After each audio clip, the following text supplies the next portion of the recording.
You said that you love winning. What drives you more, the love of winning or the hate of losing? Maybe equally, maybe both. I don't like losing, and I do like winning.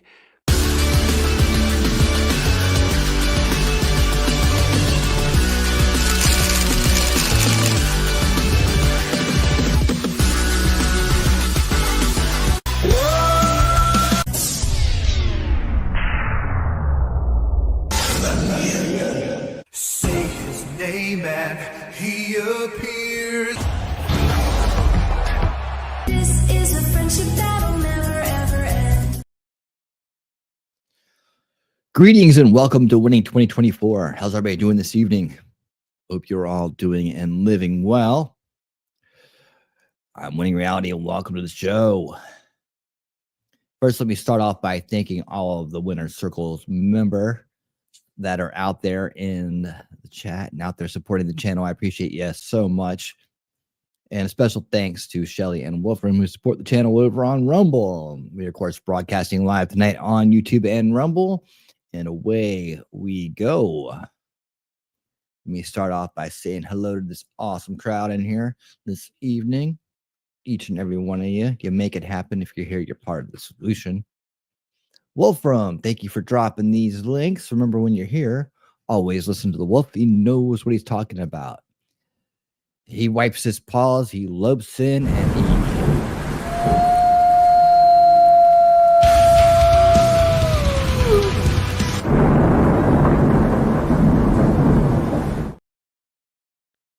he's here. The Alpha Mod is here. How you doing, buddy? Good to see you. Heidi, how you doing? Welcome. Hope you're doing well. Thank you for reminding everybody to hit that thumbs up, smash, and bell it, and do it all. Do it all. Oh, I gotta fix this. Hold on. Minor improvements every week, but sometimes I forget.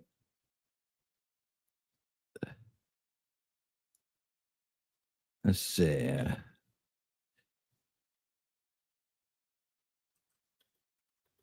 See. There we go. All right. I missed a part of that banner right there. T-Rex, how you doing? T-Rex is sick. That's what the and more is this week. And more.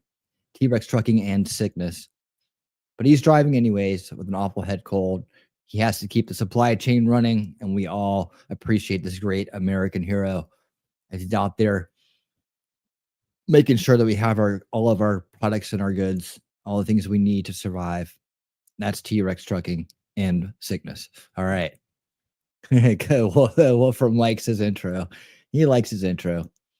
Well, it's so good to see everybody. Yeah, I took yesterday off, and it's pushed yesterday's show to today. So here we go. We got plenty to talk about this evening. We're going to go flying right into it here with our top story. One that not many people have talked about. I've been trying to find the blind spot story to start out with if I can. And this one, oh, hold on. Can't start yet, but I can get it ready. I can get it ready.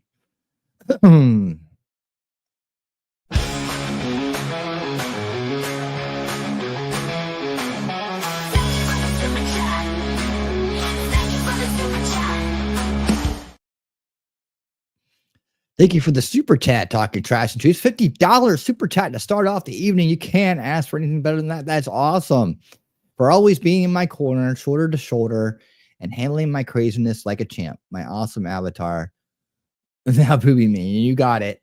Thank you so much, Shelly. And of course, absolutely. I do it for free. Thank you for the super chat. I was gonna say, oh yeah, I was thinking I should just reface all those girls in the. I would like to reface all those girls in your special super chat with your face, but I know that you would not like that. I was thinking that when I was playing. This for you, it's Shelly and all her greatness. $50. You get it. You get it one more.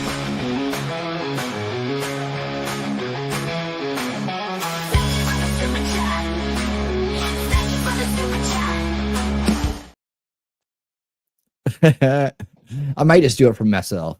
I might just keep it in the background. All right. Well, thank you for the super chat.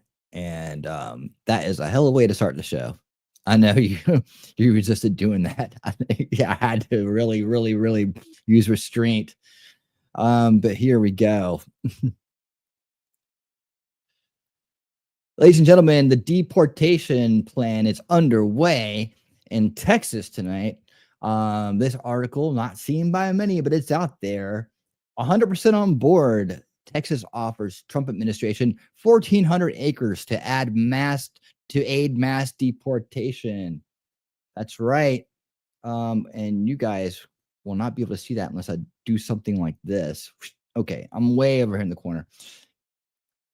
When he takes office, President-elect Donald Trump will have the honor, will have a border state willing to aid his plans for mass deportation of illegal immigrants.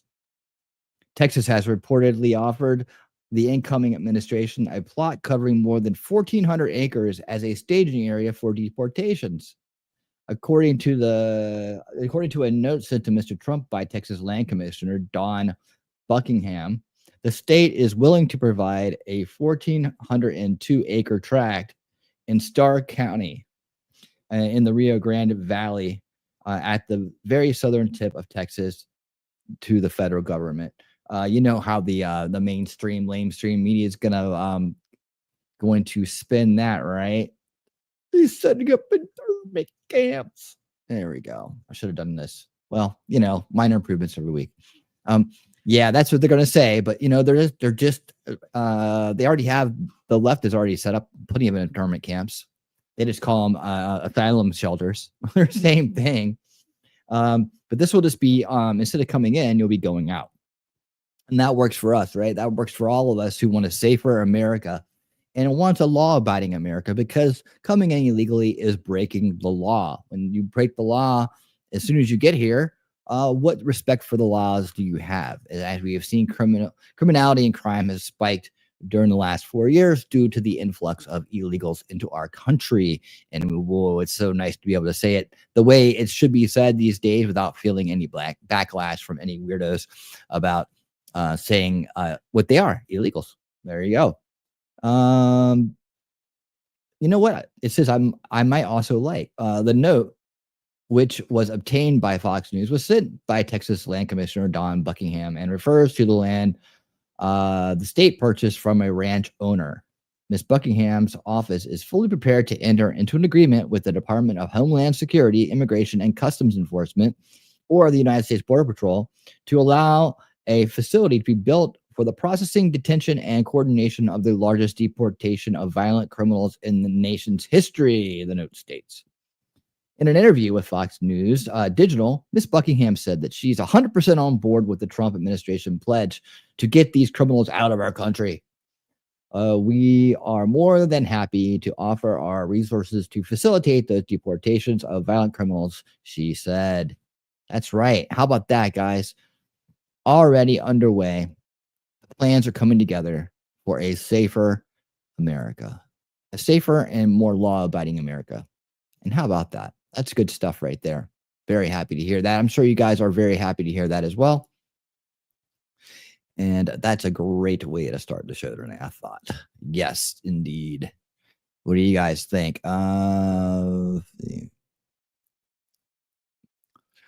Little talked about, there's a significant amount of people that have self-deported. They know the jig is up. Well, that's good news. I'd like to hear more about that. Ellen supposedly moved to the UK and says she's definitely not coming back. Bye, bitch. Ellen DeGeneres? All right, I hope so. Hey, Memento Mori, how you doing? Welcome to the show. Hope you're doing good, buddy. All right. So, let me see what I got next for you guys here this evening. We got lots to go over. We're going to do a big, long segment of Cabinet Watch. And Cabinet Watch is not just who's getting nominated or for appointment. It's also more about those individuals and what is going on with those individuals. As you know, some of them are getting a lot of flack. So we have to cover the flack too. And we're going to cover also what they're getting done with things they've said, things they bring to the table.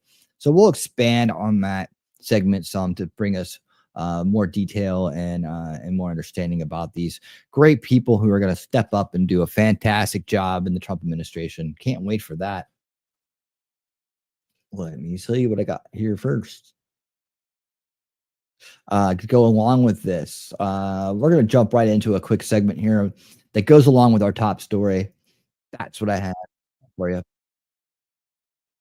And of course, the pushback, as I said, they're going to come up with everything they can in the world to try to make everything he does seem like it's the worst thing on earth and the end of time. But of course, we know that's not true. We know that they just invert reality because they want to destroy the country.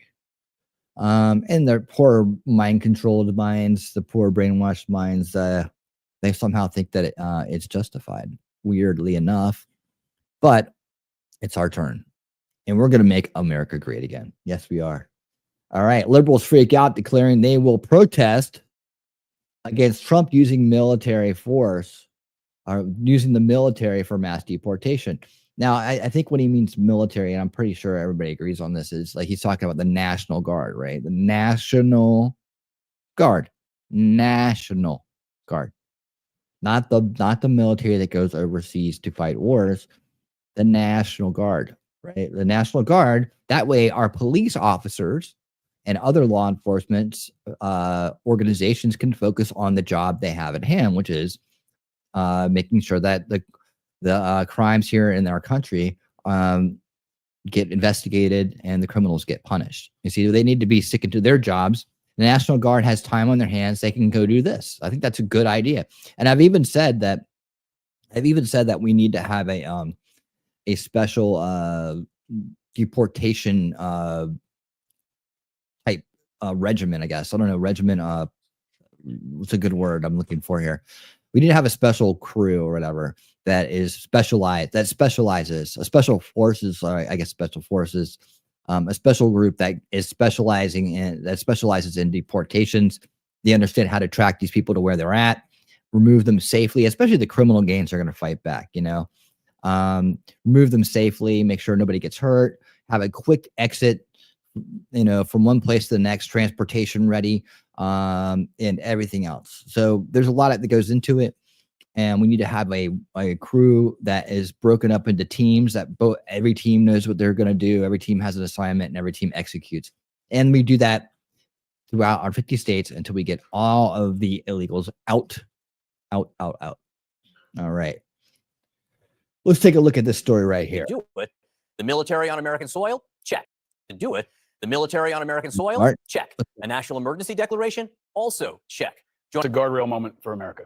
There's nothing more sacred or more serious that you could ask an American service member to do than deploy opposite American civilians. And obviously, there's no General Milley there now to stop a deployment like this. So we'll find out if the Secretary of Defense is confirmed and how the senior leadership and the Joint Chiefs respond to it. But I think every American should be extremely cautious about anybody who says they want to deploy American troops on U.S. soil. Yeah, well, hey, Scott, how's it going?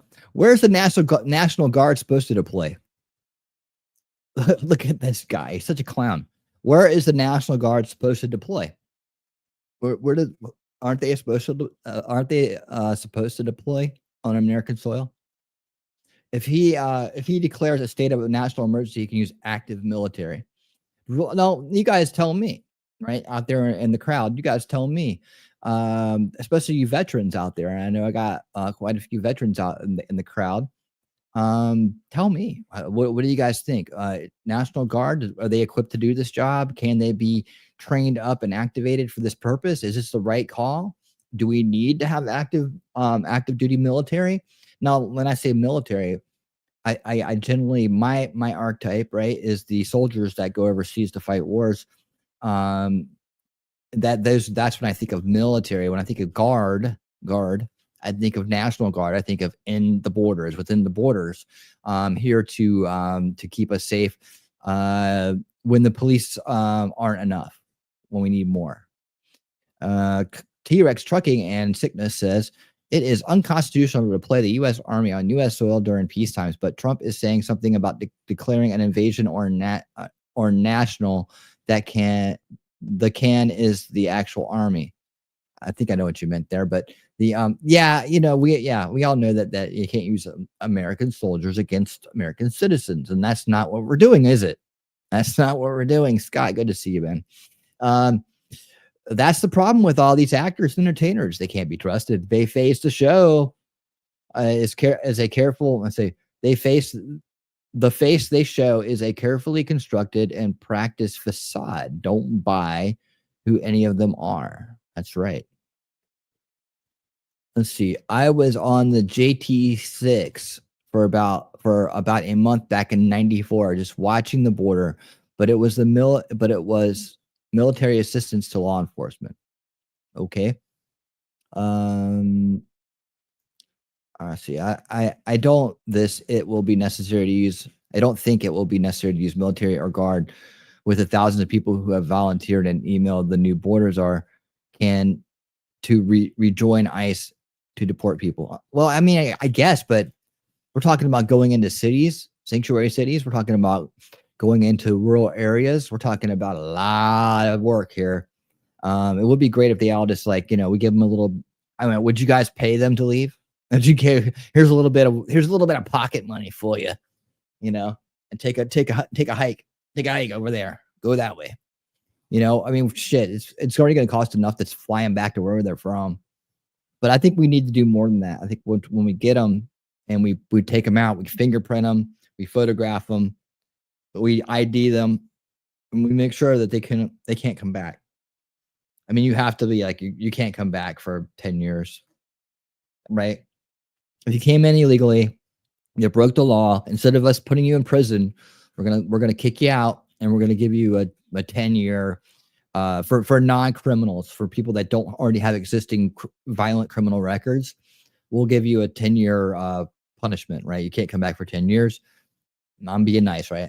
And then for people who came here with records, you're gone forever. If you ever come back again, we're going to throw you in the deepest, darkest hole we can find, and you'll never get out. No lawyers, no nothing. See ya. Because you're a foreign invader at that point. We don't have to give you any American rights. You don't have rights if you're not an American in America. That's the way it is. That's why citizenship is valuable. That's why it means something to be a citizen. So they already have ICE and Border Patrol. Why is it necessary for the National Guard? I don't know. But I think there's 20 million of them. I mean, my reason would be, okay, if you have ICE and Border Patrol, right? Okay. Border Patrol is supposed to patrol the border. So we need people down there to keep people from coming in still, right? So and this is just, my take, right? I'm not involved in these organizations. I don't know how they work, but from my citizen standpoint here, I think of Border Patrol needing to patrol the border. And we got a lot of border to patrol. So I would think that that's who would need to do that. Now, I don't want to see our police and our sheriffs and our domestic law enforcement groups pulled into this deportation effort, right? It puts them in danger. I believe it's outside of the scope of what they are trained to do. And I think that we need to have specialists do this job, whatever that means. But I don't want to pull law enforcement away to do this job, because then all of a sudden the criminals that are already here, they just go, okay, if no one's looking, let's go, and they just start committing more crimes, which just will enable the establishment to say, see, look what he's doing. Look what he's doing to everything. Look, crimes are worse under Trump. I don't want to give them any room to wiggle at all. So I'm all about just we got them. What's the National Guard do on a day-to-day basis? What are they normally doing? They need something to do, right? I mean, help me out, guys. I'm not in the military. I would assume the National Guard are no joke, just on the fact that every time he wants to use them, the Dems fight it so hard. They have to view them as an effective threat to their plan. Well, that's even more reason to use them now. Also, it's an invasion force. Yeah, there you go, Snuff. It's an invasion force. That's how I'm looking at it. So, but my mind is open, and I want to talk about it with you guys right now. Nerdy info. You can fit approximately 20,000 people on 1 acre of undeveloped land, which means that 1,402 acres, you can fit approximately 28 million people. Nice. Thank you for the nerdy info. That was very cool. Thank you so much. Wild, what's up, Wild Adventurer 10? Hello. How you doing? Good to see you. JTF6. My typing is terrible. What's that stand for? I don't know what JTF6 means, so help me out. Oh no, sorry.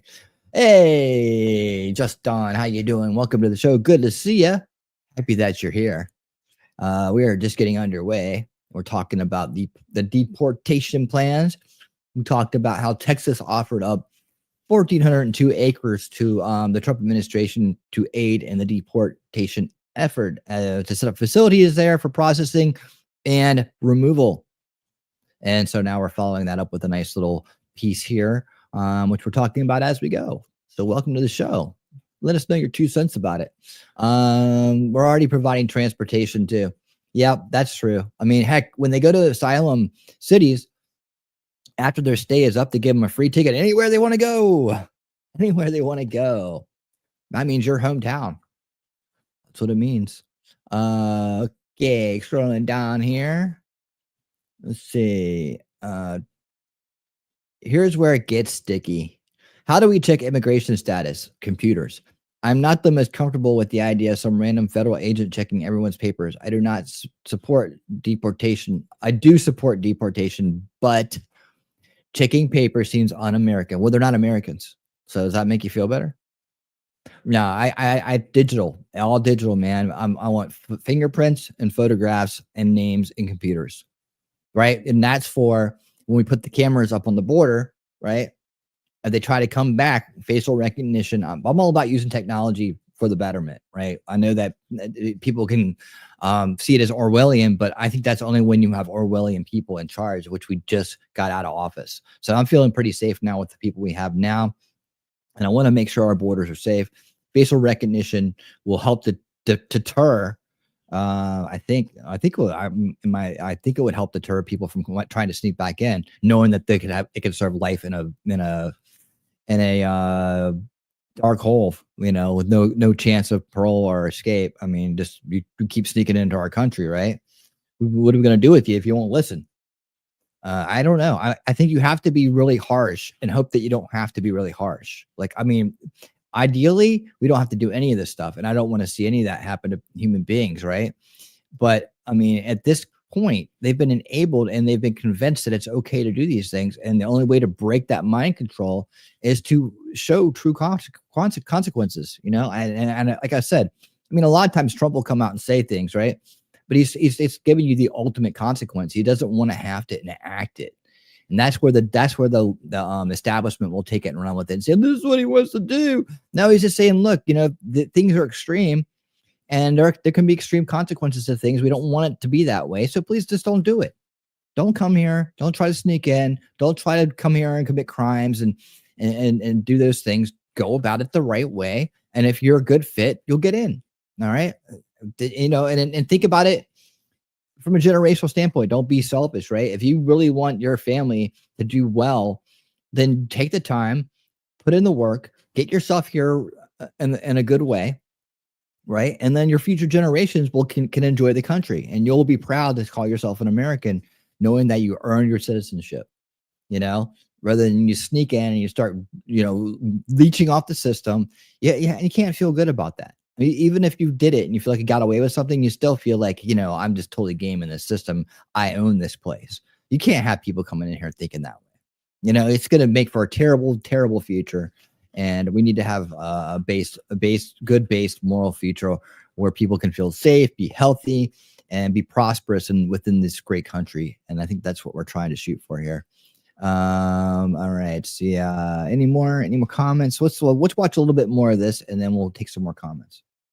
Number one, they're not being deployed against American citizens. They're being deployed against the illegal immigration population, which, by the way, bingo, I think most people would agree is a national emergency, a national security emergency. Number two, for years, we've been deploying the National Guard to the wildfires, to the border. The wildfires. No, to the border. To wildfires. So this guy's idea of the National Guard is they're glorified firefighters.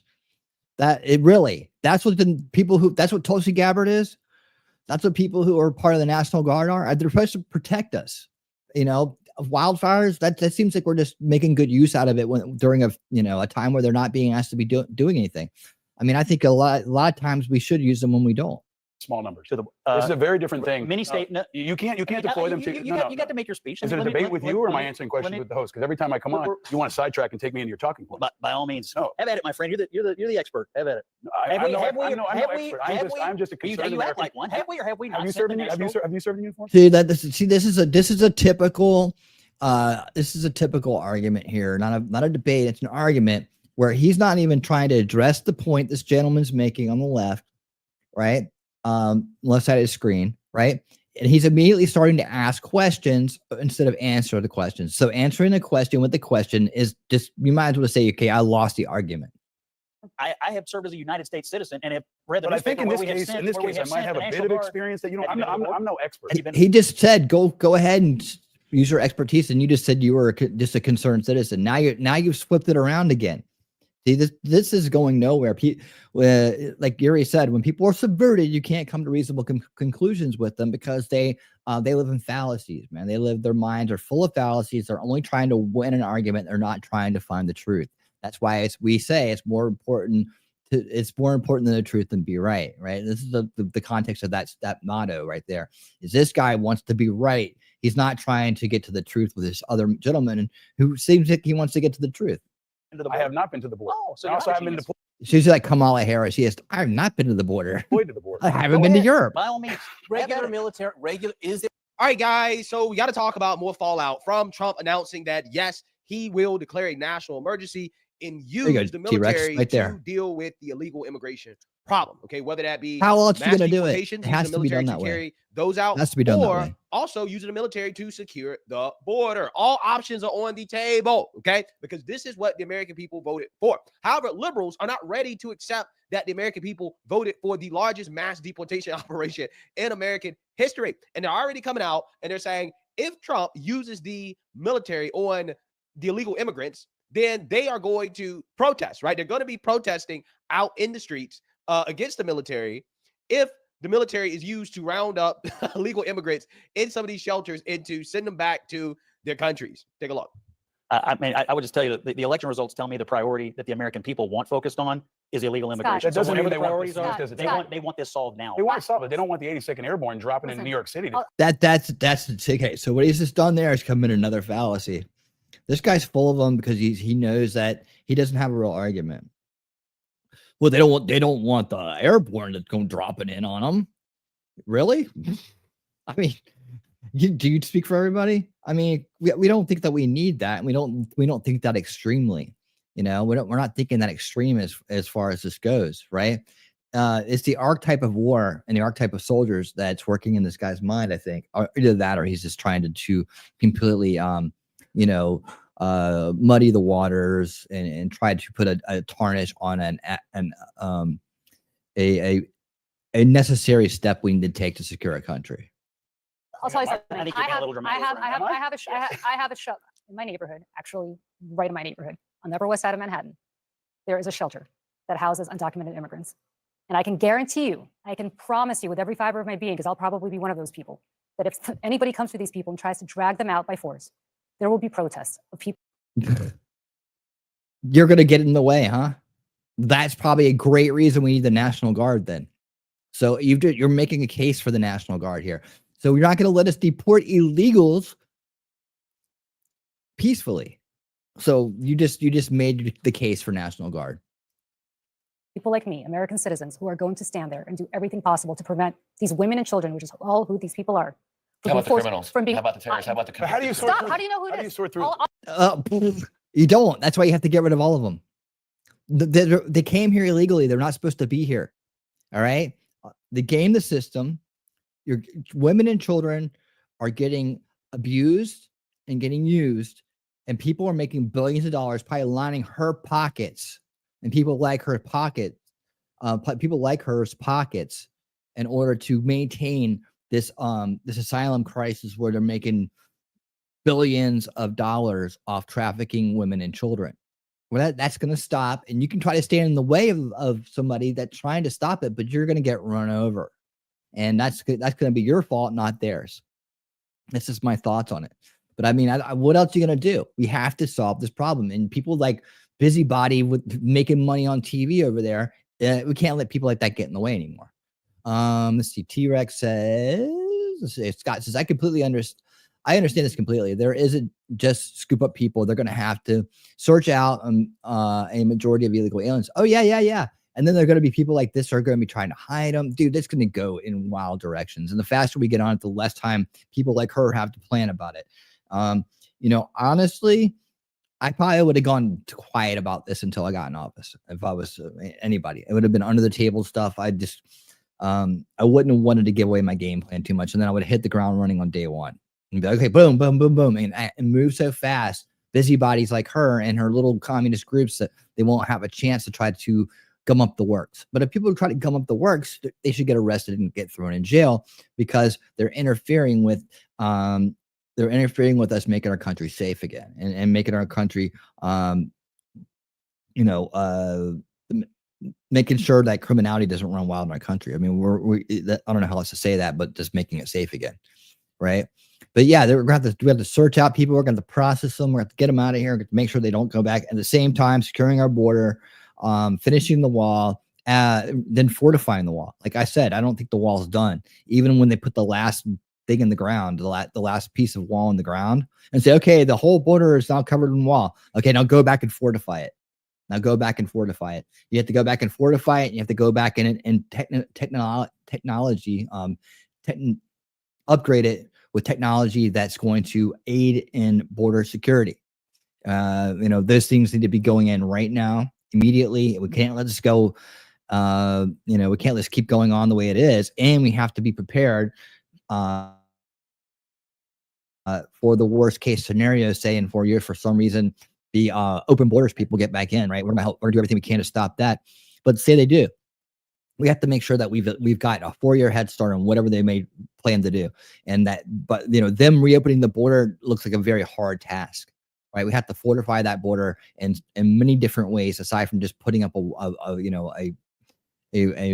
wall, right? That can be sawed through and climbed over. No. That we need much more to be done there. And we've seen it. We've looked at it and it needs to be done. Let's see where we're at. National Guard is on a day-to-day basis. On a daily basis, are working regular jobs. They only really work for the military 1 weekend a month and 2 weekends during summer. Well, anybody else that is part of the National Guard or part of the military, I want to chime in on that part. I think during a national emergency, you get called in. That's what you signed up for. The National Guard doesn't do much most of the time, but that's even more. I think that's even more reason to use them. I don't know what that looks like, though. I mean, I could be just overestimating the National Guard, but I feel like if they're military trained and they're serious about what they're doing and they signed up for the right reasons, when in a national emergency, they're supposed to be there, right? And we paid them for this time too, right? Somebody tell Trump to release Epstein document. Okay, we'll work on that. Okay, we'll work on. He's not in office yet. Foreign nation states and NGOs are sending them to destabilize the U.S. It's an invasion. That's right, Snafu. It is. And yeah, and the foreign globalist organizations like the UN and the WF are. And both of them are working together. And UN is the major big bad here in all of this.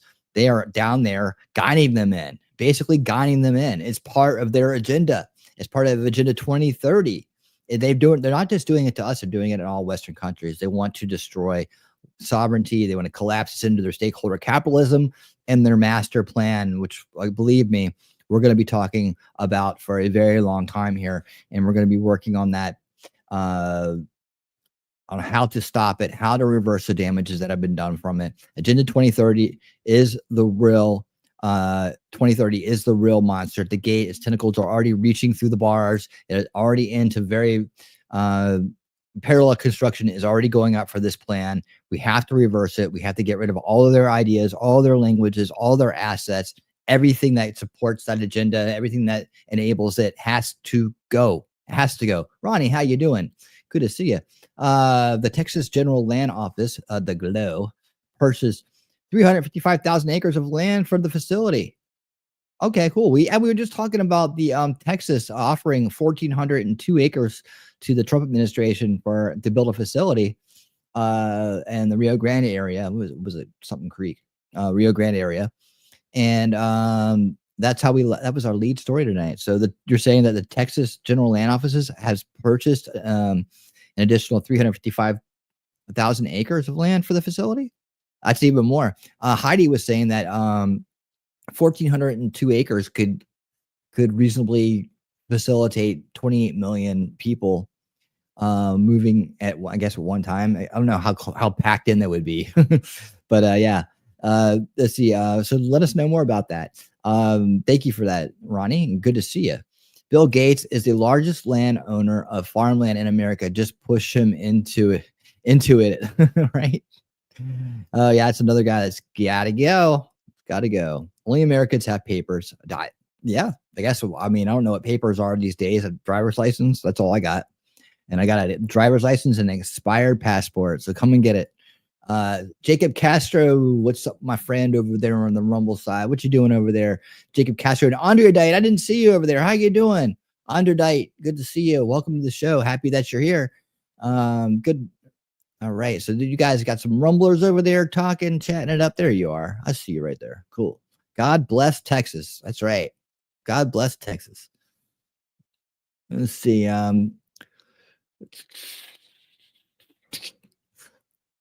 Digital and tech is all well and good, but what happens if or when it breaks down or can't be accessed? There needs to be backup plans or hard copies. Sure.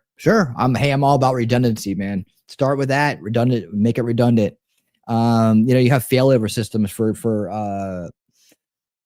data warehouses and things like that. You have failover systems. So, it's double, triple, quadruple redundancy. Let's go. We can do it.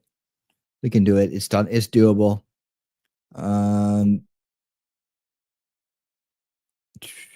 right, let's read some more of this. Stop. I'm sorry. I live next to these people. I can tell you they are women and they are children. Are there terrorists among them? I don't. I guarantee this woman has not seen Line in the Sand. By the way, Line in the Sand still up on BitChute. Link in the description below. To scroll down, you'll find it. You can still share that with friends and family. I live next to these people. They're women and children. Yeah, if you give a crap about women and children, you wouldn't want this happening to them. Don't know, but I can tell you that what I can tell you, but let me tell. Okay, but what I'm telling you right now, practically speaking, is that there will be people, American citizens, who will prevent these little kids from being dragged out of these shelters. There are, and what's going to dude? They're already being dragged out of the shelters. You dumb, ignorant person. You ignorant person. You. They're already being dragged out of shelters by on the daily because they get money every time they drag them out of a shelter, and they put them in one of these homes where they don't care whether the people have a nasty record of dealing with children. They don't care about that. They just put them out there because they can make money. This woman right here and her big mouth is part of the problem. She is in on it. I bet you this woman's getting paid. I bet you she's getting paid by that the somewhere down the line by these big NGOs to be a mouthpiece for them to make sure that they can continue to traffic women and children throughout our country and profit off of their situation. It's horrifying. It's horrifying. Whitney, do you think hey Angry, how you doing? Do you think we ain't seeing what we seen in 2016 and 2017 because the people that funded it are scared what is about to happen? Well, what do you mean we ain't seeing? What do you mean by we ain't seeing? Let me know. I'll come back to and I'll answer that. Let's see. Is I see Daisy Girl Williams come bouncing in here? Where you are, Daisy Girl? Hey, there she is. Good to see you, Daisy. How you doing? Hope you're not working too hard. Good to see you. And by the way, guys, we're still on Mimsy Watch. If anybody, again, well, I got a big crowd in the house right now. I love all of y'all. Thank you so much for being here and supporting the channel. You are part of the solution. If anybody out there knows Mimsy or knows how to get some word to Mimsy or checking on Mimsy, get some answers about Mimsy, just a reminder.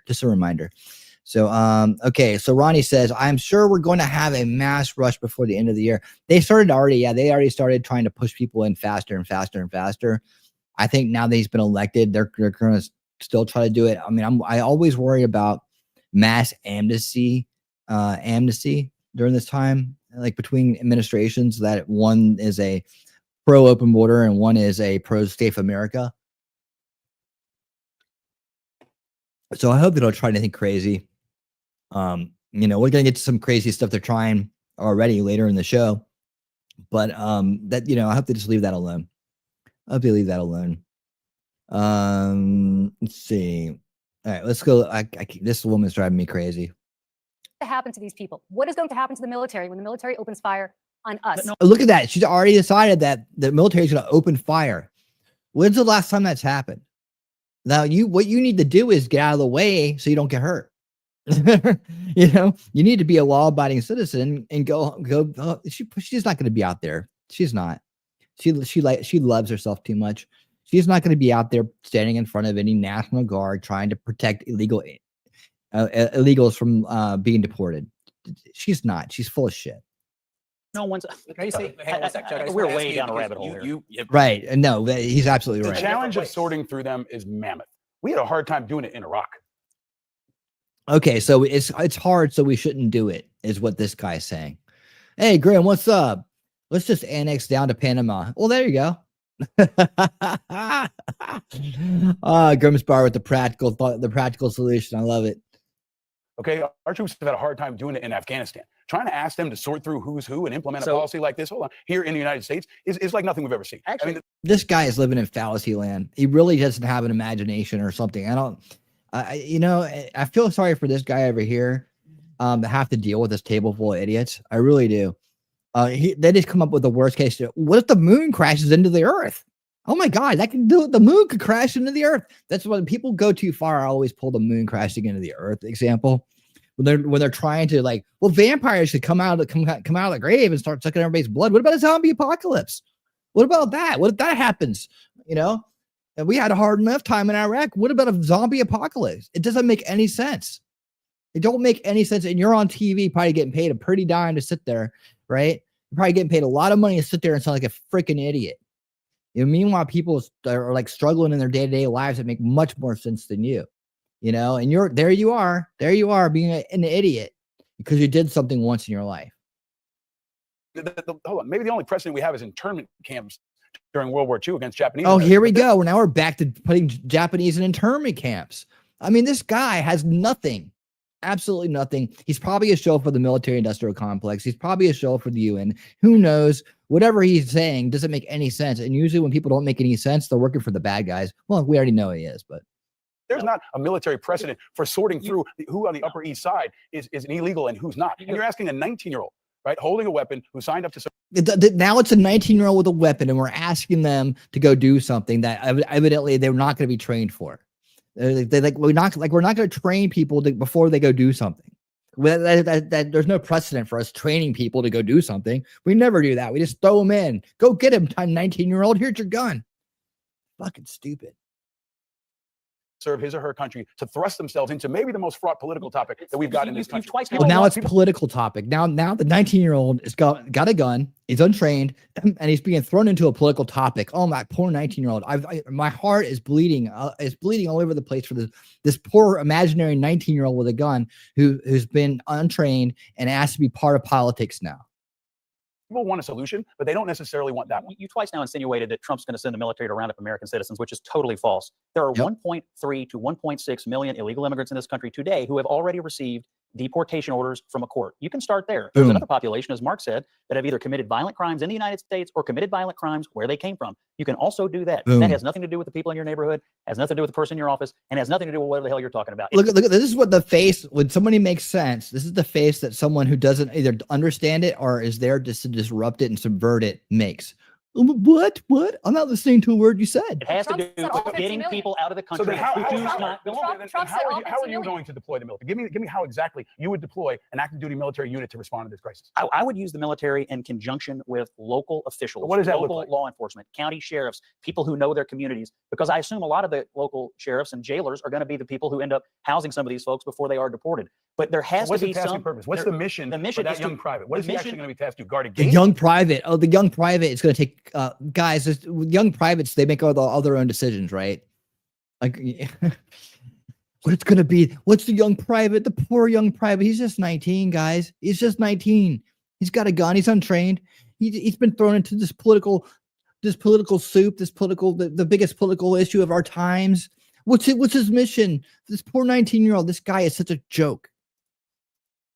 or is he going to be I investigating? don't know. I wasn't elected But you're sitting president, here on but- Is he going to be investigating it? No, he's going to be rounding people up saying, stand in line, don't move. That's what his job's going to be. Get in the van, get out of the van, go to that door, go to this door.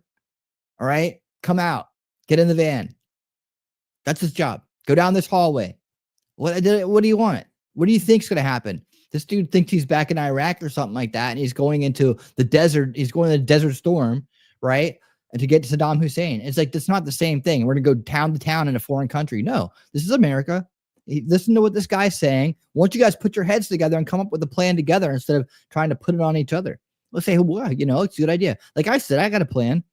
I think we should have a specialized, well-trained task force where everybody has a job, right? There's the people who identify where they're at. There's the people who go in and get them. There's the people who transport them. There's the people who process them, and there's the people who ultimately get them out of the country, right? There's transportation here, and there's interstate transportation, and then there's out of country transportation. Does that sound like a plan? I think that's a good plan. And nobody has to get shot, and no 19-year-olds have to like sit there and cry in a corner. New guys in the corner puking his brains out. Like you don't have to. It just doesn't make any sense. This guy is an idiot, and I don't trust him. And I think that he is being paid to be this. Either that, or he's just extremely dumb. We should do it. I think you should think out a little bit more about what they actually should be required to do. It sounds real good. One at a time. Scott, But you haven't thought it through either. That's why you're arguing with him about there it. are millions of people who came into the country illegally, who have already received deportation orders, or who have committed some other crime while they've been here. The fact that you want to leave them in place is mind-boggling. That is not what I said. That is not what I said. The question becomes, what are you actually going to give them as a military assignment? Are they going to be? What, dude? That's not. You're asking CNN to give you this answer. They're asking CNN, a bunch of journalists and a bunch of actors, to come up with a plan for the military. What are you going to do? What are you going to do? Let's all panic. Let's all panic like you're panicking. It looks like freaking Woody Harrelson. Who let Woody Harrelson in the building to decide what we're going to do? Guards on a gate? Are they going to be MPs doing checkpoints? Are they going to be doing crowd control against civilians who are protesting? Are they going to be JAG officers sorting through legal cases? What they actually are assigned to do is very important. And when that's put before the American people, I think we can find out what they do and don't support. All right, and that's what my point was. And we use the military all the time on floods, on other kinds of dangerous situations. And I have a feeling, I don't know to be true, but you're going to have the same theory, which is federal support of state and local leadership. You also have an entire agency in ICE that does this for a living. That's their job. And I could see an area where the military is in a support role, whether it's on the border or with these agencies or local. All right, Troy Aikman, stop making sense. Officials. Yeah. So you see that? Yeah, Troy Aikman, stop making sense. Scott says, yeah, they're all worried about separating families when a lot of these people could care less and don't look for their own kids anymore, right? And a lot of these, how many kids are missing? How many kids are being shoved? We saw this. Like I said, these people have not done their research. They don't know the topic. They're just on here panicking because they can't, in their little small minds, imagine how to put the plan together to deport people who have stuck into our country and are here illegally. They can't do it themselves, so they panic, right? And they go on TV and they get paid to panic in front of everybody to create a hysteria about it. Oh my God, how are you going to do it? How are you going to do it? And then you're going to hear a bunch of parents out there that watch parrots, not parents, parrots that are out there. They're going to parrot old Woody Harrelson right there, panicking Woody, right? They're going to parrot him and go, what is that on the plan? I can't tell you how many times I've heard somebody I know, we start having a little political, discussion, right? And they come blasting out with some freaking parroted point they heard on TV. I'll never forget one of my friends when I was promoting Ron Paul come out and literally, I just seen it on TV and literally he repeated it verbatim as his big point. Oh no, man. Since Obama got in, no way, man. That ship sailed. There's never going to be another old man president again. He's out there shooting hoops. No way, man. That ship sailed. And he thought he was so smart, right? Trump, Biden, Trump later, right? I still haven't seen him to rub that one in. I'm waiting. Like, oh yeah, what happened to the basketball shooting young president? We're never going to get an old man president again. Remember, I thought that ship sailed. That's what happens when you parrot television, especially mainstream media. You end up sounding like an idiot. It's better than the truth than be right. That's what people want arguments about. They want to argue instead of let's put our heads together and come up with a plan. What do you think a reasonable plan would be? What do you think? We have to get this done, right? Well, I don't want to use the Air Force and I don't want to drop nukes on them. Okay, well, that doesn't make any sense. But what about we have a special force that is well trained? This group does this group does that. We go place to place, town to town, and we just go round them up and we send them down to the facility where they get processed and they get over the wall. Does that sound like a horrifying plan where, the poor 19-year-old private shivering in his boots in a trench somewhere in middle America, not knowing what to do, involved in politics and beyond his scope of training. And God, these people are idiots, man. Let's see. Be prepared. Defend your home against the lefties. Yeah, well, good luck. Yep. We need to stop reacting to the left. Make the left react to us. There you go, Jacob. Take the bull by the horns. That's what I'm talking about. Herman the Tosser, how you doing? Good to see you, my friend. Good to see you, man. We got you in our thoughts and prayers down there in the great outback of Australia. Memento Mori says you would have to call up guard units to active duty, then have them train up. Yeah, I think that's reasonable. Would you? I'd be up for that. Maybe I'll enlist. Maybe I'll go do it. Why not? God, why don't we all go do it? We'll all be in the same unit together. I just did a hearing about what is happening with the kids. Oh, good. You never answered the question I asked you earlier, unless I missed your chat. What were you talking about when you said ain't seeing what? Ain't seeing what? What are we ain't seeing on? Because that funded or scared of. Well, I don't understand what you mean. I'm curious though. So please let me know. I want to answer your question. All right. Grimm's bar activating.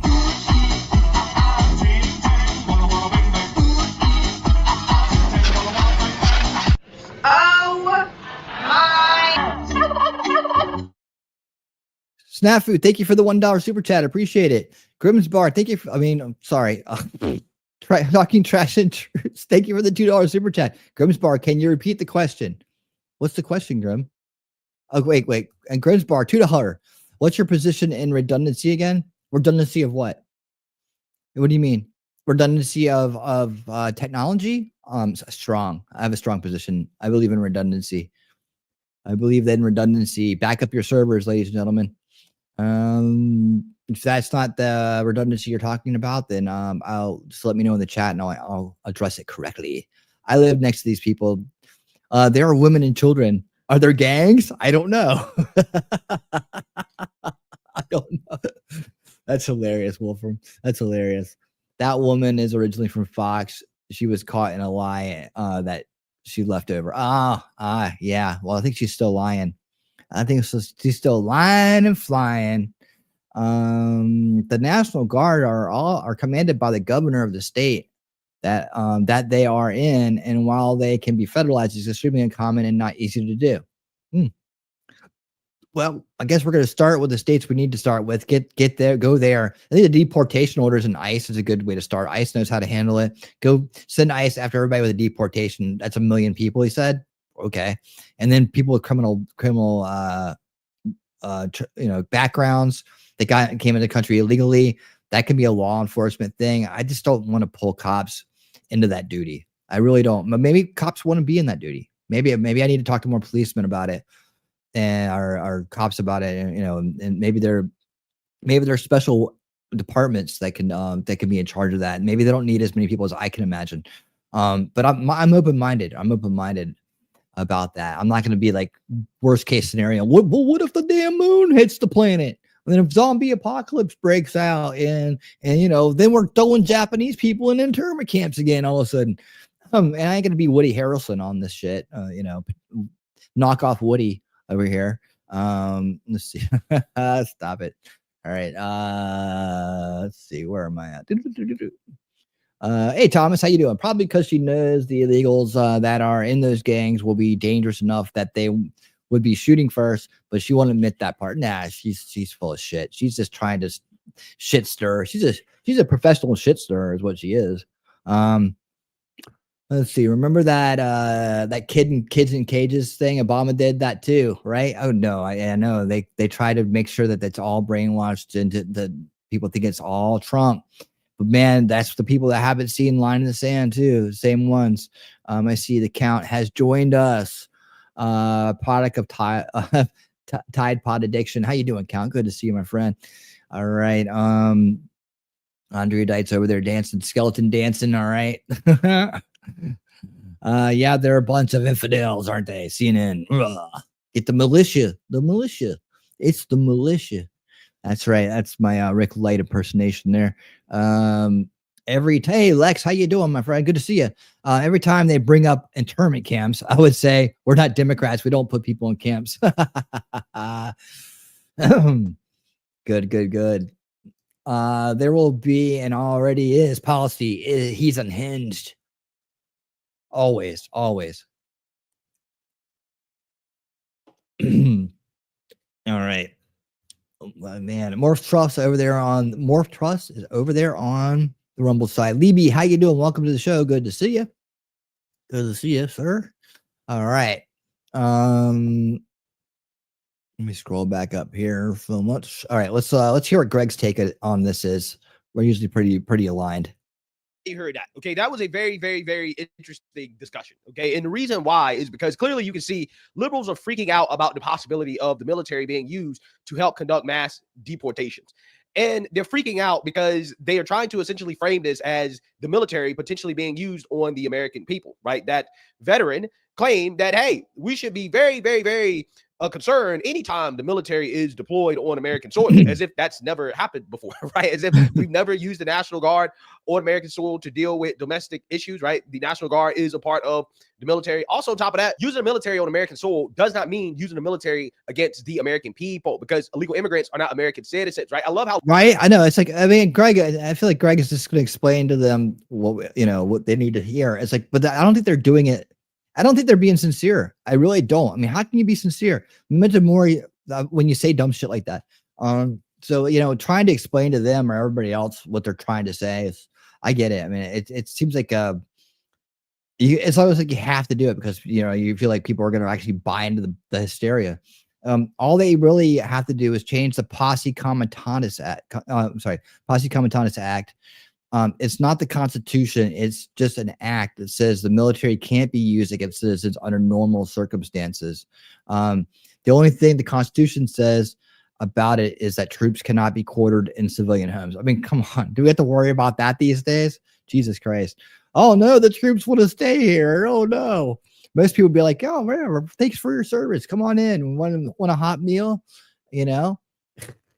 Oh, the protesting? Okay, you're saying the protests. Why we're not seeing protests this time? Well, I think it's the popular vote thing. I think the popular vote has freaked those people out some that would normally go out there and protest. And then when they have protested, it's been like nothing. When it's like, you feel outnumbered. I think they're finally feeling outnumbered. But the truth is they've always been outnumbered. It's just that they've been able to rig the game to make it seem like they're not. And with the media, with other things, they've been able to make it seem like they have the loud voices, the minority with the loud voices seem like they are, are a dominating force out there. And under every rock and behind every person is, they're getting ready to turn into, act on behalf of the establishment. They're ready to lash out and put you in your place and make you whip you back into shape and put you back in keep you from ever speaking out against the establishment. That I don't think that they feel like they're as powerful anymore. They're still going to do it though. Don't you worry about that. They'll get your protests. You'll get them. They're going to come out there, but they're not going to be very effective. Even the Women's March or whatever is planned for Inauguration Day, it's like 20,000 people supposedly. I don't think you're going to have to worry much about that. Wow, we got lots of chat rolling tonight, man. Thank you guys so much for being here and making the chat happen this evening. Making all win and work, man. I'm happy to see it. I'm happy to see it. It's nice to have so much chat. I try to get to as many of them as I can. Let's see. I got some. I swear Democrats have dyslexia with post-oppositional defiance disorder. They get it all backwards and fight it. Well, it's just mind control, right? It's just the establishment narrative working on them. They're just, they're plugged into the matrix, so they are part of the matrix, and so they speak on behalf of the matrix. No, everything's fine. This fire is fine. That meme. Captain Banana is a lucky gov. Okay. Lucky guy. Let's see. All right. So a lot of good chat going on here. I am only one member of the Asylum Seekers Revenge. I helped the wrong side. Now they pay in spades. Ooh, and spades are trumps. And pinochle. Okay. All right. Let's get on with this analysis here, and we'll get on to the next story here shortly. Liberals try to engage in this dishonest reframing of the conversation because, again, they know that most of the American people do not agree with them. Furthermore, where are all these people boo-hooing and crying about the military being used against American citizens when New York, the Democrats, Kathy Hochul, they were doing that in the New York City subways, right? You guys remember that? You guys remember the National Guard being deployed to the New York City subways because crime was so out of control, even though they kept telling us that crime was down, right? Crime was down, right. But they have to deploy the National Guard to the subways of New York City. Like, quite literally, they use the National Guard, the military, against the American people, right? They use them against the American citizens. Yep. But where were these people boo-hooing and crying? Say, oh, you need to be very careful about that, right? That's something that we need to make sure that you have clear orders and assignments before you do that, right? Sorry, Grim, I missed this. It's another. Thank you for another $2 super chat. What is your position on redundancy again and again? Oh, I'm definitely for it. I'm definitely for it. Where were all these people at? They were silent. They had nothing to say about it. Now all of a sudden, Trump says, "Okay, let's use the military against people who are here illegally in order to round them up and have them deported." Now all of a sudden, they want to boo-hoo and cry about, talk about they're going to protest, right? They're going to protest. And hey, my response to them potentially protesting the military being used to round up the illegal immigrants is, hey, if you protest and you end up getting hurt, something ends up happening to you, then that's on you, right? That's on you. You're not going to see. Me and Greg are always on the same page. I just got to be saying that. It's like, if you're going to get in the way of that, you're not very smart, are you? Justice for Captain Banana. Captain Banana. What did I miss with the banana hat? I must have missed something. Why banana hat? To look like elegant skulled aliens, of course. He's got the banana hat. Where am I missing this? I want to get in on the banana hat thing. All right. Get any tears from me. I'm not gonna be one of these people that are gonna be out here boo-hooing. Oh, we shouldn't do this. This is mean. This is bad. Hey, if you want to win a darn award, go for it. Right? Go for it. Okay, that's on you. Right. Right. That's my answer to that question. I'm not going to be guilt tripped. You're not going to sob story me into feeling bad for illegal immigrants getting deported, right? Just because a few protesters decide they want to try to play hero and get in the way of the military, rounding up the illegal immigrants. Now, again, we don't even know if that's how it's going to go down, right? Trump saying that he's going to use military assets to conduct mass deportations does not mean that you're going to have the military actually going into shelters, rounding up people, right? It just means that we're going to treat mass deportations as a military operation. Now, the details of that are to be decided and worked out at a later date, right? But again, all of this fear-mongering from the liberals is an attempt to try to get the American people to have buyer's remorse, right? This is what they're trying to do. There we go. Yeah, dude. Greg's nailing it as usual. Wolfram says SpaceX launched Starship 6 yesterday. On board was a single banana. That's amazing. That's amazing. That's amazing. I gotta find that. Try to do more so than anything. They want you to regret voting for Trump because he's saying that he's going to do the things that he promised that he was going to do, and he's actually making moves, right? He's actually making the moves necessary to do it. So again, they want to boo-hoo and cry about it before they even know exactly how he's going to get it done. Now, at the very least, in my opinion, when you talk about specifically what should the military be doing in regards to helping out with the illegal immigration problem, well, first and foremost, I think that it's an excellent idea to use the military because we misuse our military overseas quite a bit, right? I think we're wasting a whole lot of money using the military overseas to fight regime change wars that quite honestly don't benefit the American people. If we could divert some of that attention away from these foreign conflicts, right, and have our military be used at the border instead of adding more money to ICE or for more border patrol agents, again, why don't we just divert the resources that we're using unnecessarily overseas, right? Like, for example, in Ukraine, right? Let's divert some of that money we're spending. Let's divert some of the troops that we have. Yeah, you notice that they're not really bringing up the economics so much. Overseas, let's divert them to the border. Hey, your assignment is down at the border, okay? And now all of a sudden, you're not having to add to the budget. You're taking money that we're already spending, and you're saying, okay, we're going to spend it here in America, right, to actually protect America, right, at the southern border, rather than to protect some other country overseas, right? I mean, dude, Greg's system don't make sense and keep making sense. Thanks, Greg. Because that's what happens when reasonable people think about these issues. They actually make sense. Those people, those idiots in the mainstream media, they don't make any sense. They're just there to, like you said, create this feeling of buyer's remorse, to create this conundrum that doesn't exist. You know, the moon's going to crash into the earth. So we have to leave the illegals in the country. It's like, it doesn't make any sense at all. They never do. They're a bunch of subverters. Their minds are controlled. Their minds are under control. I got to find that Zappa song. I hope I'll get like pinged for it. Your mind is under control. I am the slime, dude. I am the slime. That's the name of that song. If you've never heard that song by Frank Zappa, it's about mainstream media. It's freaking awesome. I love that song. I know a band who plays that song really, really well. All right. So that's the board. That's the big border news. That's the promises watch. You know, we got the deportation plan is already starting to come together here. We got some area and some land, offered down in Texas for, the final stages. That I basically would just ship everybody there. Processing center. You have processing centers coming in, processing centers going out.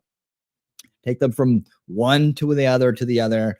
All this asylum crap gone. There's the only time you should be able to get asylum is from active threats. There's not active threats going on. Shit's bad. Go fix your country, right? We'll come help you once we get ours straight. But we're not gonna come in there and change your regime. But export good ideas, and that's it. Doesn't mean that the whole world could come running here because they won't fix their own problems in their own countries. Can we assist them in some way down the road? I hope so, but not in the neoliberal way, not in the neocon way. But by leading by example, by inspiring great leaders to come up in their own countries without the assistance of any kind of intelligence or any kind of BS. I don't know. That's not my wheelhouse, man. But all I can tell you is I feel for people that have it bad in other countries. I hope that they can turn their situations around, but the solution is not to sneak into my country and start committing crimes and start turning it into a third world country and start diminishing what makes it great. And that's no knock on anybody from being from anywhere else. It's just the fact that you can't just mass import people and think that that's not going to have an impact. That's just the facts. Just the facts, Jack. All right. They'll feel bad winning. I missed the Captain Banana stream, so I'm out of the loop, except for the cartoon. Oh, believe me, I'll catch up fast. It's a federal offense to obstruct officers in the process of executing federal law. Laws never do that. Yeah, don't do that. It's a bad idea. Just on, okay. Okay, more about the banana. I love the banana talk. Keep it going. See, they even had an interior camera showing the banana floating in space. That's beautiful. That's great. All right, you guys, dancing bananas in the chat for Captain Banana Hat. All right, I love it. I don't know. Does his hair look blue? I have no idea. Gaetz? I don't know. What do you mean, Gaetz? Yeah, go with that with the Gaetz. Yeah, it is. Don't criticize the thumbnail, man. And the thumbnail's doing fine. If you like to be my thumbnail guy, you can make thumbnails for me. All right. Let's see what's next. We got that out of the way. Boom. Close that down. All right.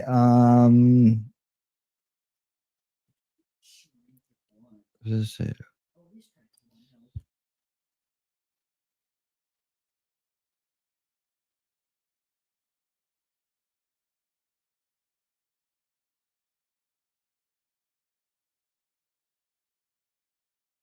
All right.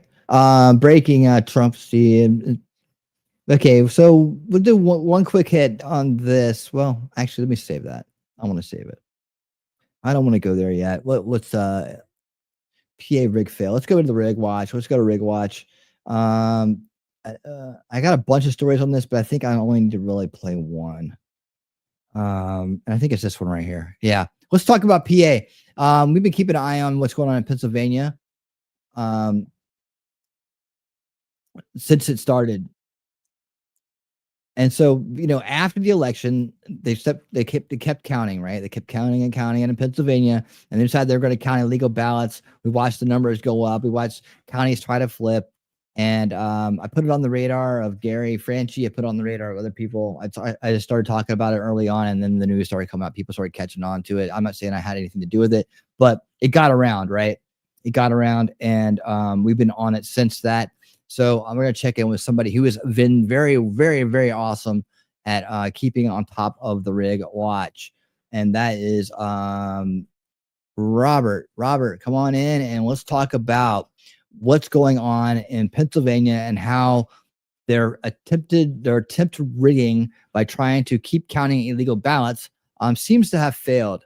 So we ask now for an order to not count the provisional ballots that lack signatures or that have incorrect affidavits. I think we all know that precedent by a court doesn't matter anymore in this country. What is she even talking and about? People She's violate just whining laws about anytime Trump? they want. The Bucks count. What? Yeah, I mean, this woman is unhinged. Why is she sitting up there lecturing us, telling us that law and order doesn't matter anymore, and she's just going to break the law openly? Like, do you think it's going to go through when you do that? County commissioner who's openly breaking the law to count the ballots contributed to Bob Casey, the Democrats.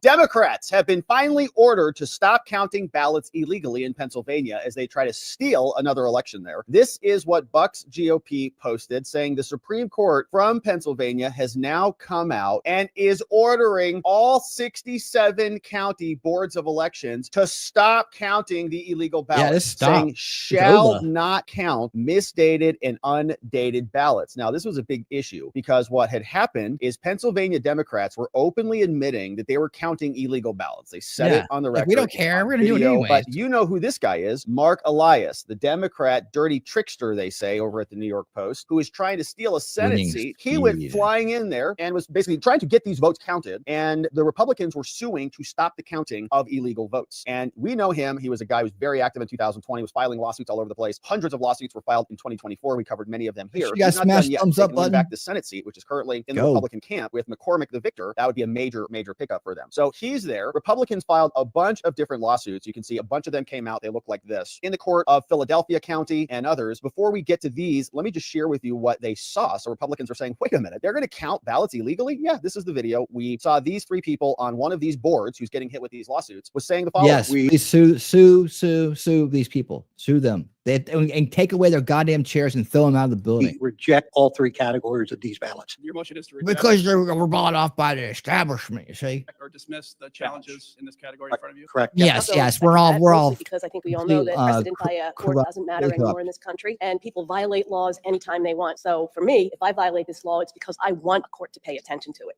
Oh, good. Well, then we're going to pay attention to you and throw you in jail. I hope you rot in jail for doing this. Okay. So we'll come back. Apparently that woman made some donos to the Democrats, or some person on the board did somewhere. Oh, so she's bought and paid for it. What a surprise. You can't do that. So they filed these appeals. Here's a notice of appeal for a review at the Supreme Court. They said, all right, the Republican National Committee and the Republican Party have come out, filed this complaint saying, here's what the Democrats are doing. There are a series of ballots at issue here. We got 966 ballots, missing one or both signature of the judge of elections or the minority. It's more than that. Is that the freaking election's over. Stop counting. It's done.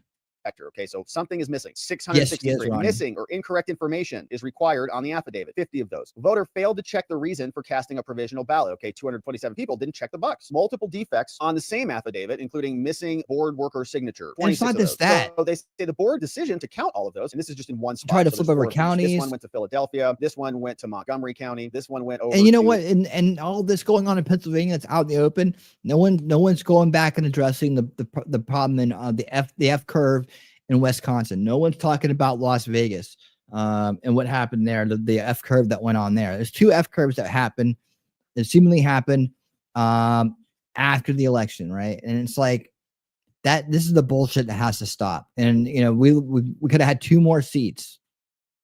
Erie County, and then we saw this one in Chester County. So the Republicans filed them at all the counties. The Supreme Court has come out and settled this, rectified it across the board. But here's their take. Look, we got all these categories of ballots that are bad. The board's decision to count those ballots is erroneous because all three categories of those are invalid under Pennsylvania law. It says it doesn't have those. They're wrong. Election code directs individuals who sign a provisional ballot. It says shall sign the affidavit. As part of that, they have to supply those things. They're also required to check Yeah, the he's boxes great. are in the law, their requirements. Great And the Pennsylvania document Supreme reader. Court has Better than I repeatedly am. held that the word shall means shall. It's mandatory. And that non-compliance renders a ballot invalid and ineligible to be counted. That's prior case law. But the board doesn't care because they're cheaters. The decisions, Yeah, nonetheless, they're cheaters, open cheaters too, and they're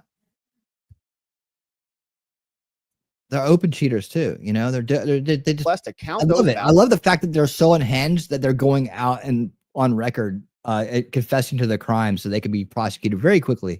Lacking the signature of the judges is a violation of the law, but the board didn't care. So their decision to count those ballots also violates the Constitution and the Equal Protection Clause. Bush versus Gore, 2000, said a state may not, by arbitrary and disparate treatment, value the vote of one person over another. One person has to follow the rules, but these people don't. This person has a greater burden on their rights than this person who can do whatever they want. That is treating people differently. The board's decision to violate the election code, even as other counties follow it, okay, other counties aren't doing this, it violates the U.S. and the Pennsylvania constitutions because they're treating people differently under equal protection. This court can avoid all this by just declaring in our favor. Now, the commissioners met in a public meeting on November 15th to vote on this and to adjudicate provisional ballots. They orally announced the decisions. They said, we're going to count 663 provisional ballots, missing one or both signatures, 227 without a reason, 50 with incorrect affidavits, and more. And we objected to those decisions, but they didn't care. Well, we say, here's the reason. Now, the election code adds extra security measures if you cast a provisional. It says shall. You don't get to cast a provisional without following heightened scrutiny. The requirements confirm the voter's identity,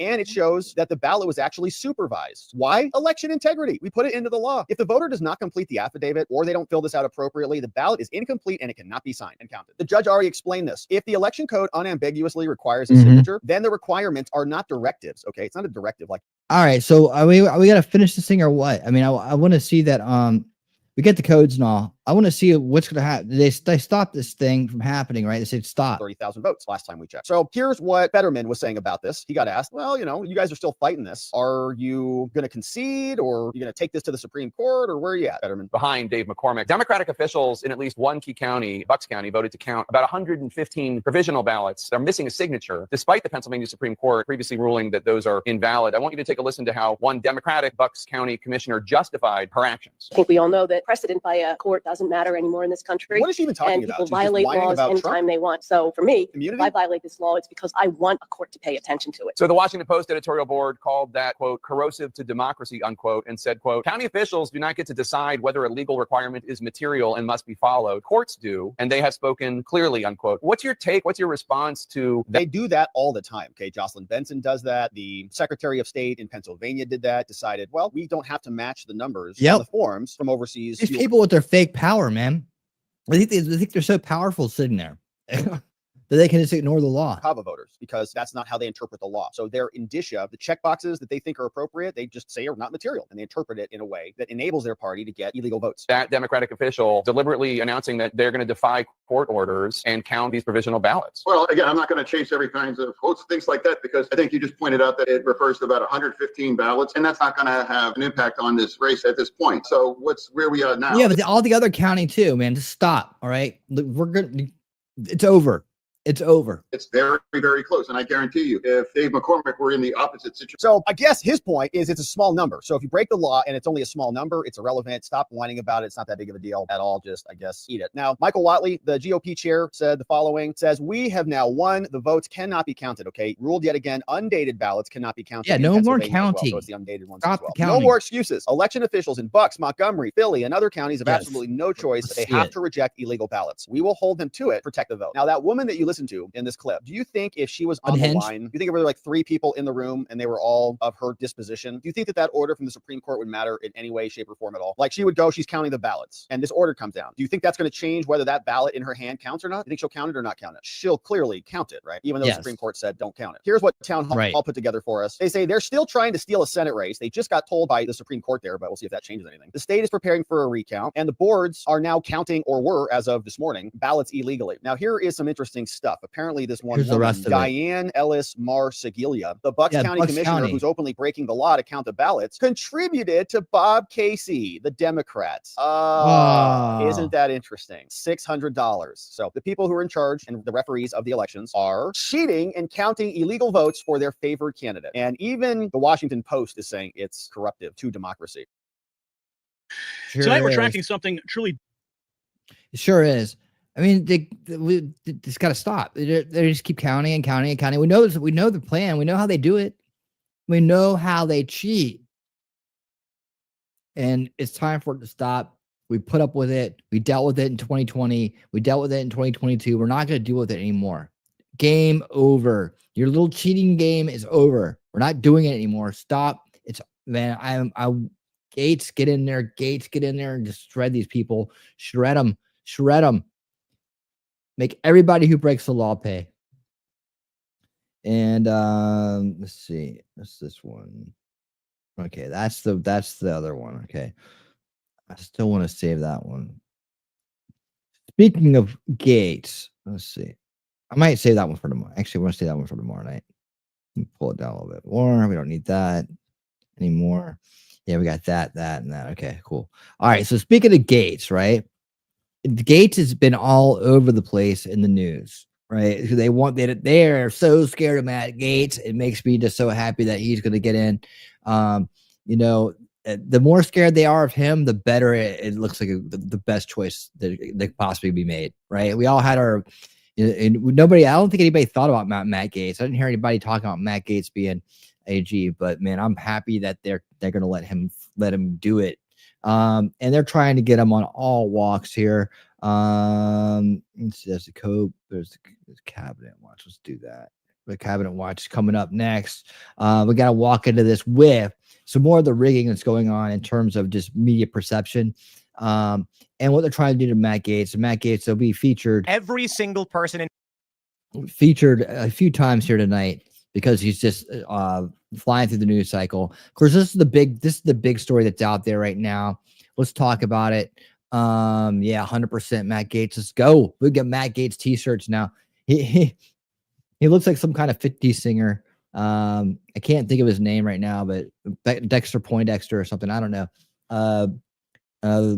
But you know what? Go rock on, dude. Rock on.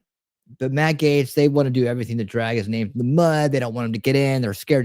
They're shitting their pants over Matt Gaetz, and I think that's a great thing. Every single person in media knew that there was going to be a leak of the Matt Gaetz ethics investigation file. It was speculated on by everybody.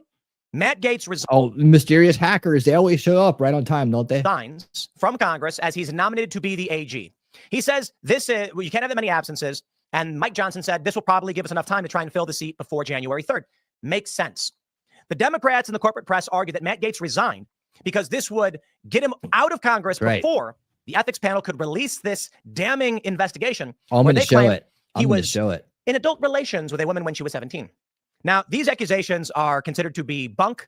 They're considered to be lacking any real credibility. And you need only understand one circumstance why you should believe it. The DOJ investigated it and brought no charges, citing a lack of credibility from the witnesses. There's no evidence that Matt Gaetz did anything, but there's an investigation.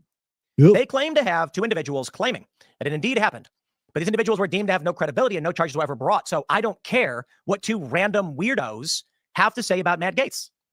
We don't pass judgment based on this. Now, the funny thing is, as they claimed Matt Gaetz dipped from Congress to avoid the release of this document, everyone said that would only make sense if it wasn't going to get leaked anyway. Here's the story, my friends. They say a hacker is said to have gained access to the file. Oh, a hacker. I believe that. The computer file is said to contain testimony from a woman who said she had sex with Matt Gaetz, Trump's choice to be AG, when she was 17. An unidentified hacker has gained access to a computer file shared in a secure link among lawyers whose clients had given damaging testimony related to Matt Gaetz, the former Florida congressman who was President-elect Donald J. Trump's choice to be Attorney General. A person with knowledge of the activity said. The file of 24 exhibits is said to include sworn testimony by a woman who said that she was with Gaetz in an adult capacity when she was 17, as well as corroborating testimony by a second woman who said that she witnessed the encounter. The information was downloaded by a person using the name Altum Beasley at 1:23 p.m. on Monday, according to the person who was not authorized to speak publicly. Is she the one peeking around the corner doing that little thing, you know? It's like, oh my. A lawyer connected to the case sent an email to the address associated with Altum Beasley, only to be informed in an automated reply. The recipient does not exist. Speaking to a shower curtain. You know, I'm going to make a bet. I'm going to say it's Democrats in the deep state, and they're deeply upset with Matt Gaetz. They are terrified of him, and this is lawfare. It's subterfuge. It is cold civil war, whatever you want. But you know what? I'm going to say it right now. Say whatever you want about Matt Gaetz. I literally don't care. These things don't work anymore. And you know what? You tried it on Trump. You tried it on Brett Kavanaugh. You are the deep state that cried rape, and I just don't care anymore. You have no credibility. So this entirely meaningless. But I do got to say, I love the story of, it's a hacker. He got it. Yeah, I believe that. Yeah. They say the material does not appear to have been made public by the hacker. That's why Trump has been saying that he's going to go after leakers. People who are leaking stuff, they're going to be prosecuted. They're not going to be able to get away with it anymore. The documents include information that is under seal with the Justice Department, which investigated Mr. Gaetz but did not file charges, and the House Committee on Ethics, which has completed its own inquiry into the former congressman. The ethics panel members are scheduled to meet on Wednesday to decide on whether to vote to release the material it has gathered. And they're probably going to do it. If they don't, this will be held by the hacker until right before confirmation. It will get leaked, and we'll go through this stupid Kavanaugh hearing process once again that nobody's going to believe, because even with all of these claims, let me scream it to the high heavens for the deep state. You claim Donald Trump was responsible for sexual abuse or whatever in the E. Jean Carroll case. He still won the popular vote. We're done with your lies, okay? They're going to say, but the hacked trove of documents stems from an altogether different source, a civil suit being pursued by a friend of Mr. Gaetz, Christopher Dorworth, a Florida businessman.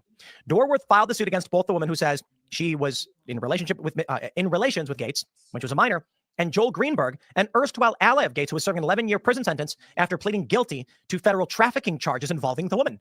You mean to tell me the guy who's in prison for trafficking this young woman is now claiming that Matt Gaetz is actually, yeah, I believe that.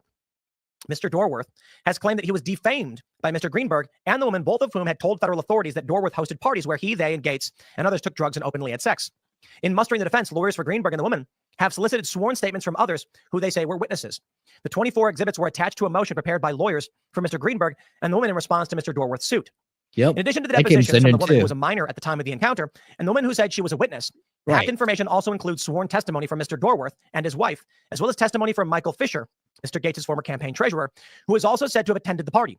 It also contains... Yeah, I can't wait till they find out who these hackers are, who these leakers are, and they perp walk them out in front of everybody like, here it is. Oh, it was dumbass who had the file the whole time, not really a hacker. Various supporting material such as gate logs showing who entered the property of the Dorworth home on the evening of July 2017, when the two women said the encounter with Mr. Gaetz occurred.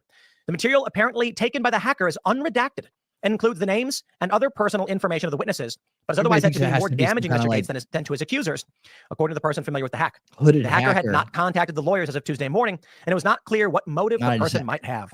Yeah, unclear what the motive might be. Yeah, who knows? Matt Gaetz as AG is a nuclear bomb in the Beltway. DOJ staffers are terrified. They're already lawyering up. When Donald Trump named Matt Gaetz as AG. Remember that kid had the thumb drive? Who got off walking in DC? Remember that from way back? I can't even remember the whole situation anymore. It was about was it the WikiLeaks? I don't know. It was something. But he had the thumb drive and he worked at the DNC or something like that. I don't know. Campaign. I know you all know this. But I said this was not a shot across the bow. Typically what you see, or what we typically see, is a political move will be made that sends a warning signal. We mean business. But a shot across the bow is not targeting the ship, as it were. Saying that he's nominating Matt Gaetz, Donald Trump was basically like, we've got nukes. They're pointed right at you. And so these deep state spies, these intel agents, oh boy, they're facing some serious trouble. Now, what can I say? Run to the hills. He's been on the show several times. He stands up to the power structures of DC that the left used to complain about, and now all of a sudden seems to march in lockstep behind. So you mean to tell me that Matt Gaetz, who's funded by his constituents, not by lobbyists and lobbies or PACs or whatever, that he goes after the machine, he goes after Kevin McCarthy, then he gets an ethics investigation levied at him, and I'm supposed to believe these are true? Let's play this game. Let's say Matt Gaetz said, I'm not going to go up against Kevin McCarthy. I'm going to play ball.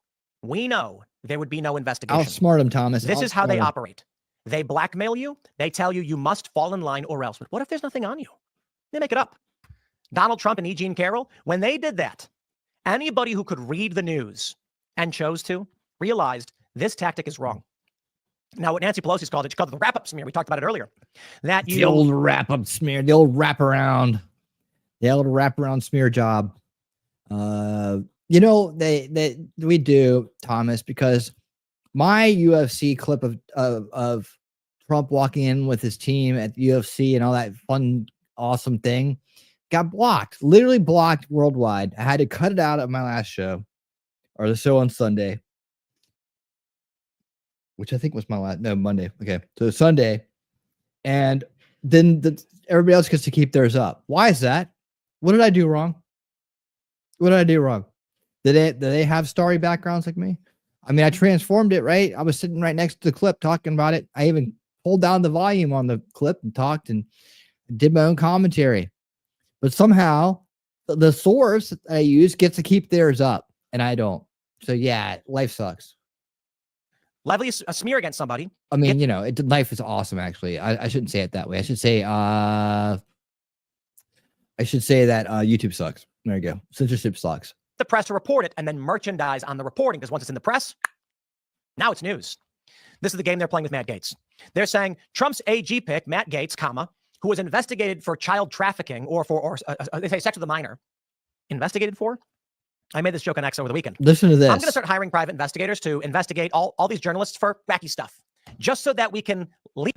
The thing about it is that we can say without fear of liability that the individual was investigated for, insert whatever you want to investigate him for. I can say that, hey, that liberal personality was investigated for cheating on his wife or for fraud. Is it this and what does that mean? the other one? Investigated for. This is an attempt to smear and try and take down Matt Gaetz because they know he is a nuclear bomb on the Beltway. I think it was, I can't remember who it was in the Trump administration. They said he's a lawyer. He's got experience. He was in Congress. He's got an axe to grind. And that axe to grind is going to make him effective and hard to That's buy right. out. It's coming up next. This is a guy who doesn't We're going to deep stick state on this funding topic here. and doesn't need to There's more play stuff these to talk games. about. It is sad, though, because I see a lot of people falling for these things, saying, he was investigated for these things. Well, I'm so scared. Investigated and no charges were brought. The Department of Justice that says he's a bad choice. The Department of Justice that was investigating. All right. So I'm going to, he's right. And there we go. I'm going to, we got a couple gifted memberships rolling in here. But I got more on this. Because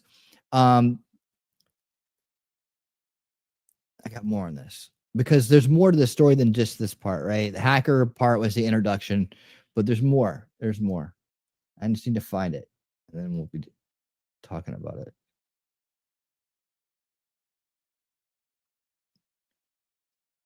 I think it was this one right here. How did that one get up there? Give me 1 second. Let me find this. Actually, let me just go over here. Boom. That one. That's weird. All right. All right. So Greg did another fantastic job on this story where he brings in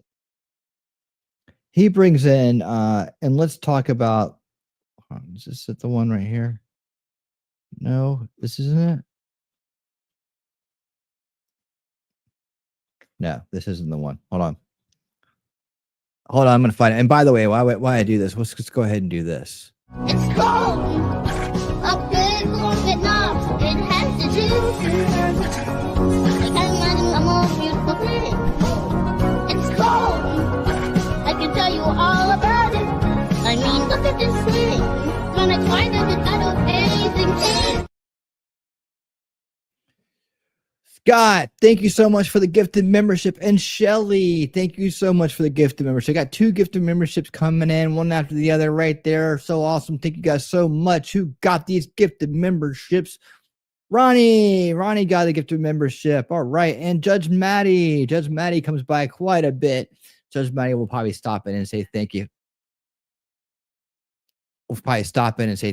So there you go. So happy to welcome to the winner's circle. There's your special intro. So happy that you're here, and I hope you will stick around and enjoy. All right. So I wanted to go deeper into this Matt Gaetz story, and we're going to go over to people having to eat their words now for slandering him, for defaming him on this case, right? For misrepresenting him on this case. And we're going to go in a little bit deeper of just about how scared they are of Matt Gaetz, which makes me feel really good about him. And also little eating crow here coming up. Here we go. For this position because we have a problem with the Department of Justice. For the last 8 years, they have run roughshod over rule of law in this country. They have prosecuted political opponents. They ran the Russia collusion hoax. And too many people in Washington, D.C. did not stand up against what was happening there. And many Americans are upset about it. Matt Gaetz is one of the most effective people at fighting that Russia collusion hoax and other information operations, whether it was the Brett Kavanaugh information operation, the Donald Trump Russia collusion hoax information operation, or the one that is referenced here, which is something that the FBI and Department of Justice, which hate Matt Gaetz, looked into and cleared him of any wrongdoing. The idea that this is about the issue is corruption. It's the Department of Justice's corruption, and people are sick and tired of people in Washington, D.C. doing nothing as these people tried to destroy the country and getting upset at someone who actually might root out the corruption there. We don't have a Department of Justice. We have a Department of Injustice, and that's why you get Matt Gaetz as a nominee. This is the same testimony that was, again, dropped by the DOJ and the FBI because these people were not credible. And I will say that for the senators that are coming forward and stating that they need to read this testimony, let's look into these people's stock portfolios and how they're becoming multimillionaires off of $175,000 a year. The reason why people want outsiders, the reason why people are not buying this Gaetz smear campaign, and that is exactly what it is because of the fact that they understand that there is a two-tier justice system. You know, you mentioned earlier that I do think the DOJ is corrupt. So the fact is that Matt Gaetz has, again, time and time again, stood up to the swamp. Frankly, I know him as a person. I know his family, and I've been able to be privy to the conversations behind closed doors of members looking forward to this leaked ethics report because they know that it's going to smear him. I'm not going to state who the members are, but what I will state is that type of behavior, putting this forward to the American people, smearing Matt Gaetz's reputation, and then also undercutting the credibility of President Trump, who again the American people trust to lead this nation. I'm not going to play that game. Mr. President, are you reconsidering the nomination of Matt Gaetz? Hell no. Boy. No. Once again, we got to talk about the Absolutely not. getting themselves into some legal hot water, or almost getting themselves into some legal hot water, and then having to try to avoid getting burnt live on air, which really is kind of the ultimate humiliation ritual, right? Because they've done this quite a bit over the years, and it really started when Whoopi was talking reckless about Charlie Kirk and Turning Point USA, basically claiming that neo-Nazis were at the event or something like that. And Charlie Kirk and Turning Point essentially issued a cease and desist, right? Basically told Whoopi and The View that, hey, you guys can't keep talking about my organization like this or you're going to get sued, right? So ever since then, they have been issuing these legal notes after they talk reckless about a situation, making allegations that have not been proven to be true at all and that have no real evidence behind them. That's essentially what happened here as The View was discussing the allegations against Matt Gaetz that are just that, allegations. Nothing's been proven. In fact, the DOJ dropped an investigation into Matt Gaetz because the allegations are so bunk, right? That even the politically charged DOJ was like, nah, we're good, right? We can't touch this. But again, that doesn't stop the mainstream liberal media from treating these allegations as if they have been proven to be true. Take a look. You know, you have the sex crimes unit, which is what I was a part of, child sex crimes and child trafficking. How could you nominate someone with allegations of child trafficking across state lines and having sex with a 17-year-old? My understanding further on in the interview, they discussed the fact that once he finds out that she's 17, he stops having sex with her. Well, statutory sex doesn't require you to know what age the person is. It only requires the age. All the assumptive language going on here. Having sex with an underage girl. Yes. He tells you she's 18. Language. Yes. And you have it anyway. You're still liable. Yes, you are. She's actually still only 17. Just to clarify. And so I'm deeply disturbed at the lack of judgment that we are already seeing from the president-elect. But you're not surprised. I'm not surprised, but I think a lot of people are. A lot of people said things like, he's just kidding. He would never do something Well, this is like the that. best joke of And all. that's not true. Because I'm it. crossing my fingers that this is going to be sweet justice. So he resigns, so this ethics report can't, the investigation stops. Maybe he doesn't go through because there's a lot of talk because of that universal hatred and mistrust of this person. And I mean, everyone despises him and they don't want to see him over any control. So he doesn't get it. He doesn't get voted through. And then the ethics report gets leaked anyway. So like he can't win if they don't vote him through, and he has no job because he resigned. So I'm kind of hoping that that's the outcome. But I bet you are disturbed a little bit by I've been disturbed by him for. But aren't you disturbed? That's not my question. Aren't you a little bit disturbed as we? A few moments later. You have a legal note. I do have a legal note. Thank you, Whoopi. Matt Gaetz has long denied all allegations, calling the claims, quote, invented, and saying in a statement to ABC News that this false smear following a 3-year criminal investigation should be viewed with great skepticism. That DOJ investigation was closed with no charges being brought. We'll be right back. Yeah. So what's hilarious about this is the fact that she would not have had to read that legal note had she actually covered the story accurately the way that she should have covered it, which is when she was boohoo-whining crowd about how can somebody be nominated with allegations, which, by the way, allegations, I think people really do forget the definitions of words, right? We don't know the definition. Like allegations are just that. allegations, right? Anybody can be accused of anything. I can accuse anybody of anything. So allegations in and of themselves doesn't mean anything, right? Doesn't mean anything at all, right? Anybody can be accused of anything. Joe Biden's accused of a whole lot of stuff, right? Let's talk about Tara Reid, right? And what she accused Joe Biden of doing, okay? But again, it's funny how they never talk about that, right? They never talk about that. They don't want to have that conversation because, again, those are just allegations, right? But when it comes to Matt Gaetz and the allegations against him, in which, unlike some of these other allegations against Joe Biden, again, there was actually an investigation into this stuff, and the investigation was closed. They found that, hey, these allegations are so uncredible that we're not going to move forward with charges, right? We don't think that this could actually stand up to a jury, right? So essentially, there's no credible evidence out there to suggest that these allegations are actually true, right? At least not enough to bring criminal charges. Yeah, they suck. And again, if Sonny Holston had covered the story the way that Megyn Kelly covered the story, then she would not have had to read that legal note. She would not have had to embarrass herself and to painfully read that legal note to avoid the possibility of getting sued. Watch this. She is one of two people This is how you do it. whose testimony has issues that veteran prosecutors feel would not pass muster with a jury. So the 17-year-old at the crux of all of this has been deemed not credible by the DOJ, by career prosecutors there. The other is a former friend of Gaetz's, Joel Greenberg. And you're going to need to listen to a thing or two about Joel. T-Rex, are you watching, T-Rex? Your crush is on. Your crush is on. He's a former tax collector for Seminole County, Florida. You know, Gaetz is from sort of the panhandle area of Florida.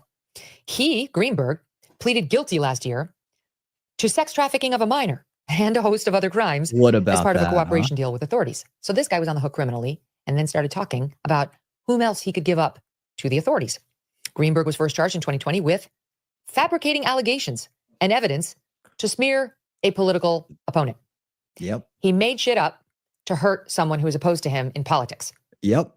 That's what he was already charged with and dealing with when he pleaded guilty to sex trafficking of a minor. Greenberg's credibility would be a significant challenge for any prosecution of Gaetz, in part because of one of the crimes Greenberg admitted to, which was fabricating allegations against a school teacher who was running against him to be a tax collector.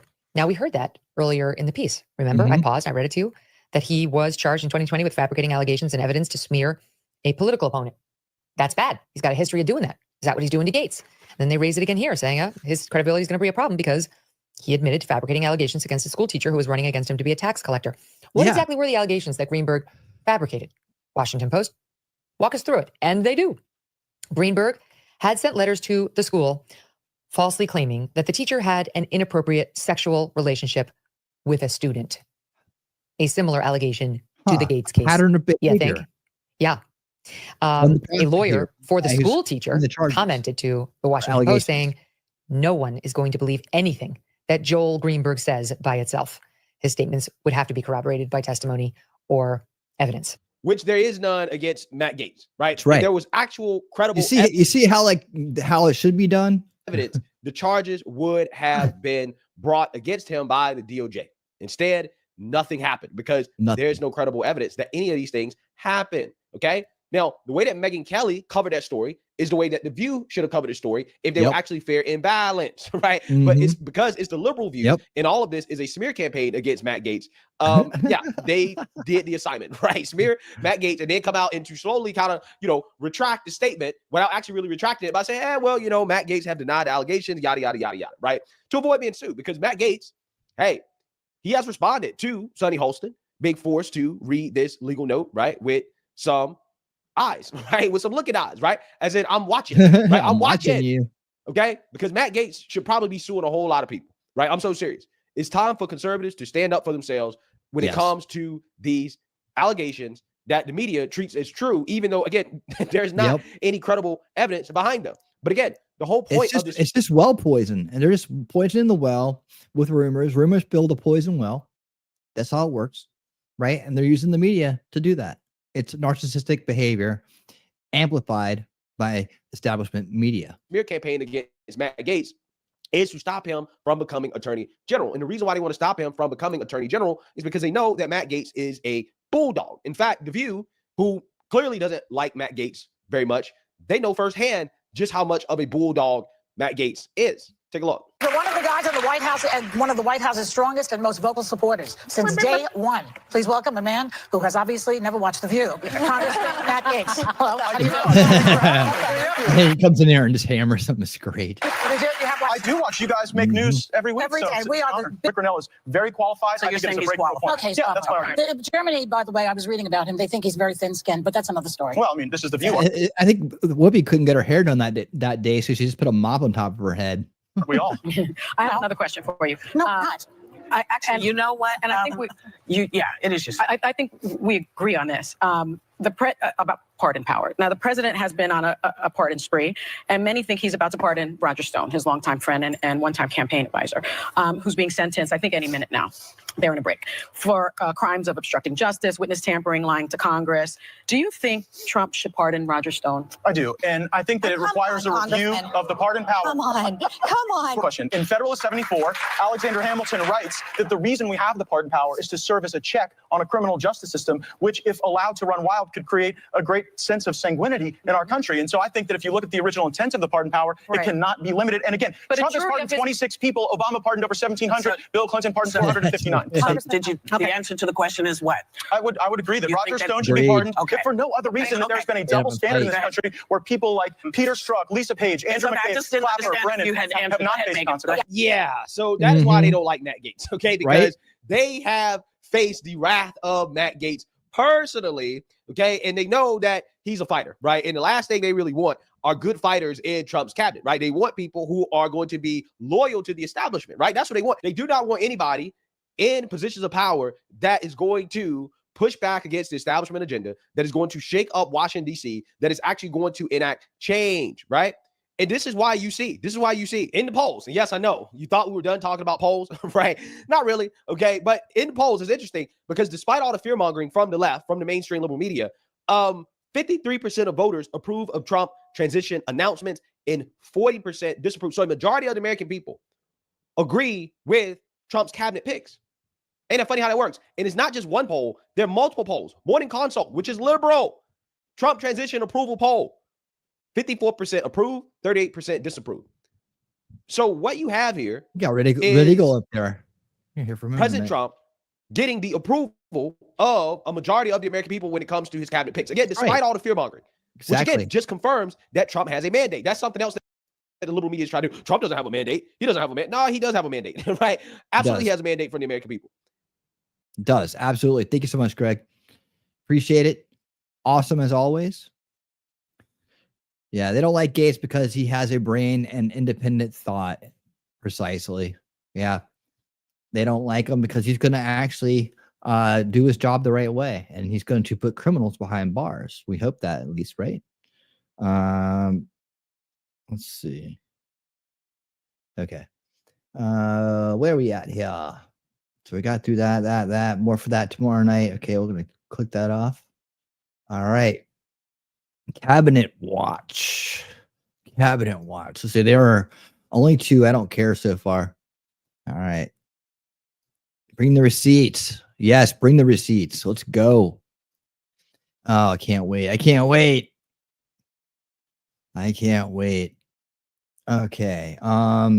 We're gonna start with what? I don't know. Oh, how did that happen? Weird. All right.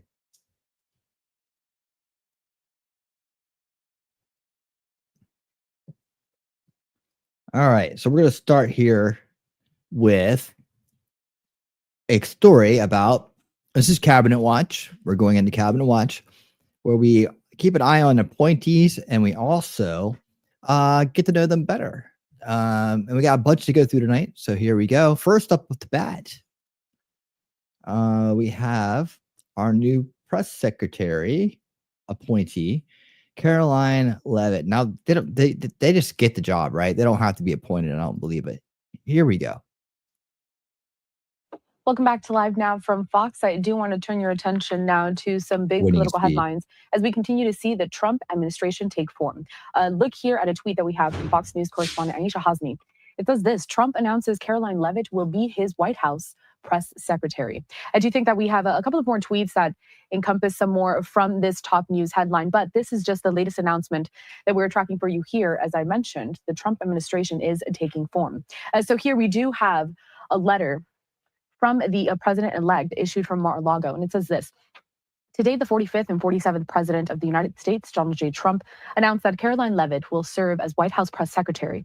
Karoline was the Trump campaign national press secretary and previously served in the Trump White House as assistant press secretary. And in the bottom, a quote here saying, Karoline Leavitt did a phenomenal job as the national press secretary on my historic campaign, and I'm pleased to announce she will serve as White House press secretary. Karoline is smart, tough, and has proven to be a highly effective communicator. I have the utmost confidence she will excel at the podium and help deliver our message to the American people as we make America great again. We have been following so many of these different picks for the Trump administration throughout the last several days as we're gearing up for what this will look like come 2025. For a full recap on what we know so far, let's head to this report from Fox News correspondent Connor Hansen. During a flurry of new additions, several cabinet picks joined President-elect Trump at a gala in Mar-a-Lago. We're going to reduce regulation, waste, fraud, and inefficiency. After his own run for the White House, North Dakota Governor Doug Burgum was named Trump's pick for Secretary of the Interior. And Trump announced Stephen Chung as his communications director after holding a similar role with the campaign. But some other high-profile picks still causing a stir on Capitol Hill. They're going to shake things up. That's exactly what he campaigned on. Some of the most vocal concern surrounds Robert F. Kennedy Jr., Trump's pick Why to would head you- the Department why? of Health and Human Services. Are these the best individuals available to Yes. the incoming Trump administration? And even Yes. some Republicans have questioned whether former Florida Congressman Matt Gaetz could be confirmed by the Which Senate as Republicans? Attorney General. Which Incoming ones? Senate Majority Leader John Thune says Trump is entitled to have the people he wants in his cabinet. But obviously, there is a process whereby we get down and scrub all these nominees and figure out whether or not, one, they're qualified, and are they people who are fit to hold these offices. Thune, you Has better, asked for you better, recess you better appointments, fall in meaning line, picks Thune. could go through without a Senate vote. Thune says that's not off the table, but he would prefer to hold traditional hearings. In New York, Connor Hansen, Fox News. Yeah, you know. Thank you to Connor Hansen for that report. A live look at the White House Yeah, over I know. in Washington, D.C. As Trump's transition team forms, just a couple of reminders that there are a few notable names on this list. Part of his cabinet so far, Attorney General Matt Gaetz, Pete Hegseth for Defense Secretary, Tulsi Gabbard for Director of National Intelligence, Marco Rubio for Secretary of State, John Ratcliffe as the CIA Director, and Robert F. Kennedy Jr. as Little the recap for us. Director for Health and Human Services. Also, Christine I got Young to lead more. Homeland I got Security, more. Doug Thank Collins you so to lead much. Veteran Affairs, Doug.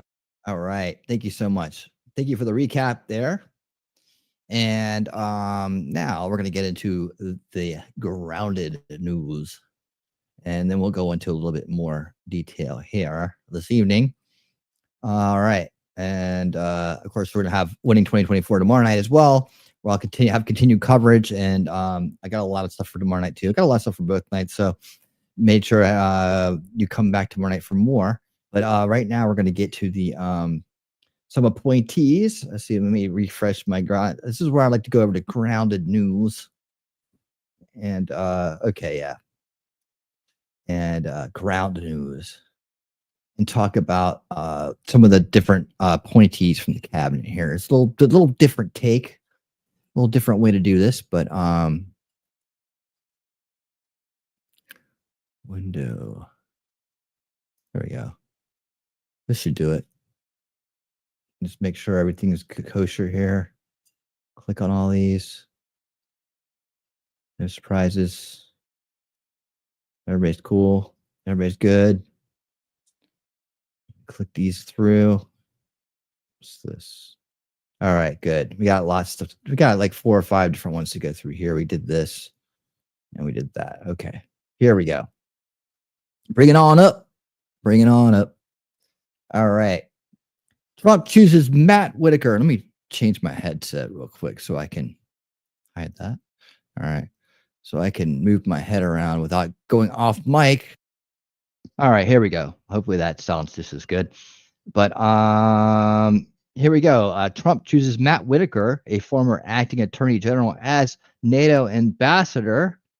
Former acting AG Matt Whitaker tapped by President Trump as NATO ambassador. I remember this guy actually being pretty good as AG. He was like a kind of like a interim AG, I think. I liked him. I was kind of hoping he would stay. But President Trump announced Wednesday that Matt G. Whitaker, former acting attorney general and Iowa native, will serve as the next U.S. ambassador to the North Atlantic Treaty Organization. Hopefully he's going there to shut it down or collect a lot of past dues from these folks that we protect over there. Trump praises Whitaker's qualifications and character in a formal statement, calling him a strong warrior and loyal patriot who embodies the values needed to defend and advance America's interests within NATO. Trump said in a press release, "I am pleased to announce that former acting Attorney General Matthew G. Whitaker from the great state of Iowa will be the United States ambassador to the North Atlantic Treaty Organization, NATO. Matt is a strong warrior and a loyal patriot who will ensure the United States' interests are advanced and defended. Matt will strengthen relationships with our NATO allies and stand firm in the face of threats to peace and stability. He will put America first. I have full confidence in Matt's abilities to represent the United States with strength, integrity, and unwavering dedication. I look forward to working closely with him as we continue to promote peace through strength. Peace through strength, gotta have it. Freedom and prosperity around the world." Matt is also a former U.S. attorney for the Southern District of Iowa and is a graduate of the University of Iowa with a BA, MBA, and JD, where he played football and received the Big Ten Medal of Honor. Wow. Things you didn't know. During his undergraduate year between 1990 and 1992, Whitaker was a backup tight end for the University of Iowa Hawkeyes, where he played in the 1991 Rose Bowl. All right, well, there you go. According to the far left Wikipedia, after completing his law degree, Whitaker moved to Minneapolis, Minnesota, where he practiced law from 1995 to 2001 before returning to Iowa. Probably better than most lawyers in that area. Whitaker was also an active participant in politics. He ran as a Republican candidate for treasurer in Iowa in 2002, but was defeated by the incumbent Democrat Michael Fitzgerald. In 2014, he was a candidate in the Republican primary for the United States Senate in Iowa, finishing fourth, and so on and so forth. Whitaker served as United States Attorney in the Southern District of Iowa. Okay, yeah, we got that part. He was appointed, suggested by Chuck Grassley, as nominated by Bush, was initially delayed due to objections regarding his legal experience.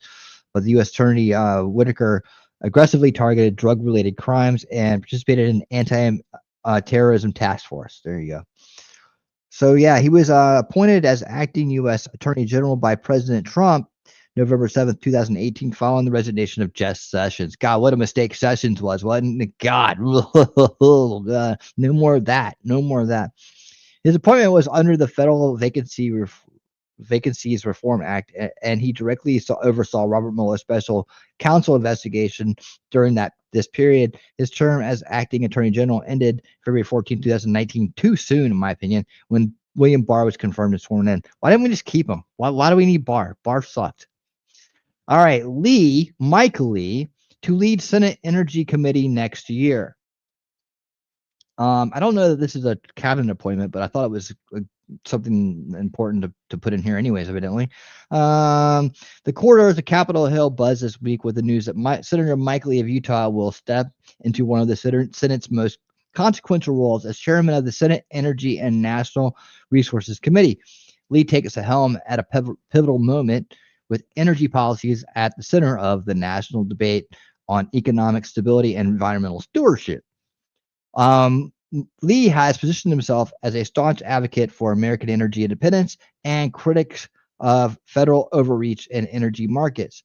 His announcement, shared on social media, captured the tone of his ambitions. Humbled and honored to take the gavel as the next chairman of the Senate Energy and Natural Resources Committee. Time to get to work and unleash American energy. Yeah, Lee tweeted. Nice, dude. Nice. So Mike Lee is a good dude. I like him, and I think he'll do a great job. There you have that. All right. Trump chooses billionaire to key transition advisor Howard Lutnick for Commerce Secretary from the Gateway Pundit. Something I just said here. And then President Donald Trump has announced Howard Lutnick as his nominee for Secretary of Commerce. Lutnick, chairman and CEO of Cantor Fitzgerald, served as co-chair of President Trump's White House transition team alongside Linda McMahon. She's coming up next. Trump shared the announcement on Truth Social. I'm thrilled to announce that Howard Lutnick, chairman and CEO of Cantor Fitzgerald, will join my administration as United States Secretary of Commerce.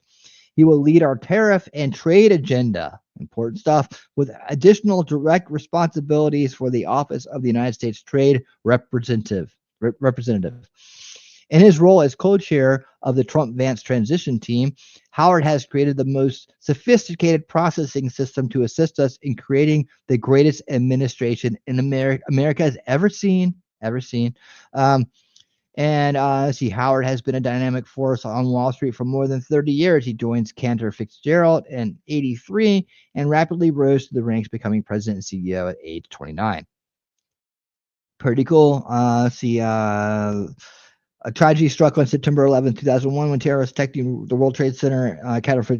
Cantor Fitzgerald lost 658 of its 960 New York-based employees. Ouch. Including Howard's brother and his best friend. Wow, that sucks. He emerged from these events with an indomitable sense of purpose to rebuild the firm, to honor those lost, support their families, and become a beacon of hope for those who remained. He was an inspiration to the world, the embodiment of resilience in the face of unspeakable tragedy. That's really cool. So yeah, that's going to be the dude. That's the dude right there, who will be overseeing a lot of the tariff and trade agenda. There we go. Ground news. Trump picks Dr. Oz to lead massive Medicare and Medicaid agency, CMS. And you know what? I don't even have to read this one. But Fetterman opens the door to support ex-rival Oz as CMS administrator. Let's see what they have to say about this.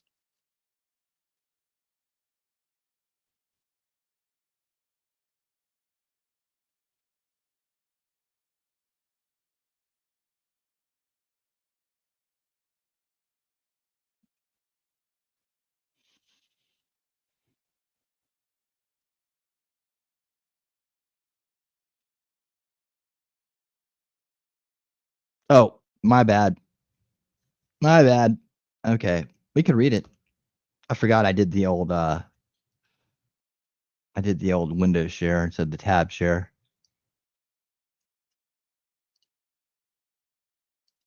For Attorney General Tulsi Gabbard, DNI, RFK Jr., HHS, Pete Hegseth, Secretary of Defense. Hey, Toy, how you doing? Nominees that have Good really to see caused shockwaves across Washington. It is hard to argue that they're qualified in Have a the great night, traditional Scott. sense of what you would consider qualifications for those posts. So what do you think, or what are you hearing are Trump's motivations for those nominations? Yeah, certainly. I think these nominations are a sign that Trump is following through on the kind of rhetoric that he used on the campaign trail. He talked about, his concerns about the weaponization of the Justice Department, his concerns about the quote unquote deep state, and people who might be trying to target him politically. He talked about the possibility of going after his own political opponents with the Justice Department. Matt Gaetz is a sort of firebrand who has spoken similarly about defunding the FBI, about, shaking up the Justice Department. So that certainly fits with that. Pete Hegseth Trump's revenge plan takes shape for the last several years. Oh God, these guys are biased as hell, aren't they? A lot, which appeals to him, and has also railed against this idea of a quote unquote woke military, these sort of like equity. This guy sounds like a tool. I don't want to listen to these guys. All right. All right. No more tool talk. Tool talk with Timmy over there. All right. Senator John Fetterman opened the door on Tuesday supporting ex-rival Mehmet Oz. Is that I say his name right? Mehmet, as the Centers for Medicare and Medicaid Services administrator. If Dr. Oz is about protecting and preserving Medicare and Medicaid, I'm voting for the dude, Fetterman said in a post on the social platform X. President-elect Trump on Tuesday announced Oz as his pick for CMS administrator. He said a confirmed position. Dr. Oz will be a leader in incentivizing disease prevention so we can get the best results in the world for every dollar we spend on healthcare in our great country, Trump said in a statement Tuesday. He will also cut waste and fraud within our country's most expensive government agency, which is a third of our nation's healthcare spend and a quarter of our entire national budget, he added. Wow, big lift there. In the 2020 midterms, Oz and Fetterman battled for former Senate Pat Toomey's old seat, with the latter coming out victorious. During the campaign, Fetterman mocked Oz on multiple occasions, most notably over comments from the doctor calling Crudec expensive. Well, you know, again, 2020 midterms, we kind of like saw how close that race was, right? Both Robert F. Kennedy Jr., Trump's pick to run the Department of Health and Human Services, and Oz have a history of promoting unfounded medical claims, which, of course, when you're hearing it from this centerpiece, evidently the Health Center means truthful. Kennedy has already faced blowback from Democrats as Trump's HHS pick because they're scared that he's actually going to take all their money out of their pockets because they're all in the pockets of Big Pharma. And with Representative Sandy Cortez saying that with the former independent presidential candidate's ascension to the head of the agency, we would be talking about going back to the 1700s or 1800s? Yeah, right, Sandy. Sandy, just what will Sandy do next? Sandy, just go make a drink, all right? Go make a drink. All right. So there you have it there. I try to pick from different sources when I go to the ground, when I use ground news. I should get a sponsorship from them because I have this nice little bar up here too. It tells me like how many sources, like if we go back one click right over here, I love this site. It tells you like who's covering this and where what they supposedly lean towards. Now, some of this stuff I wouldn't call center, but they call it center. Like the Hill, like that's supposed to be center, right? But you can hear by the terminology that they use. It didn't sound very centered to me. But you know, they give you this nice little diagram here. It tells you where everybody's at and who's covering it, and you can look at the headlines from each one of them. So like if I picked center in this case, right? I always go to the right. You can see that the headlines look more like this, which is really cool. And I know a lot of people do have they have sponsorships. The ground news does sponsor them to run in ads or whatever. I would do that for the ground news. I like this site. I believe in it. I paid for it. Let's look at the left here. I like their blind spot. That's how I got the news about the Texas and the land offer, because that was hardly being covered. So it was a blind spot for many. So I pulled that up and it was like, you know, hey, you look, I can kind of like get out there with some news that people aren't hearing other places. And I dig that, man. I think it's really cool. Oh, look, I'm not on the same screen. God damn it. All right. Let me go back to the window. I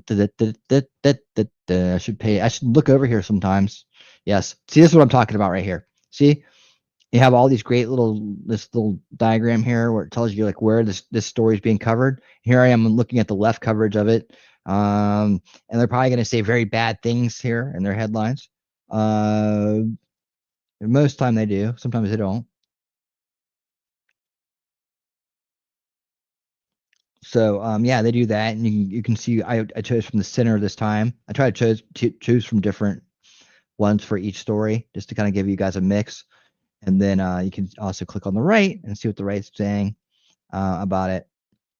And it's pretty cool. Yeah, you can check out all these. So I kind of hunt around for these a little bit, and I'll pick one if it's good. If it turns out to be crap, I probably won't go back to them.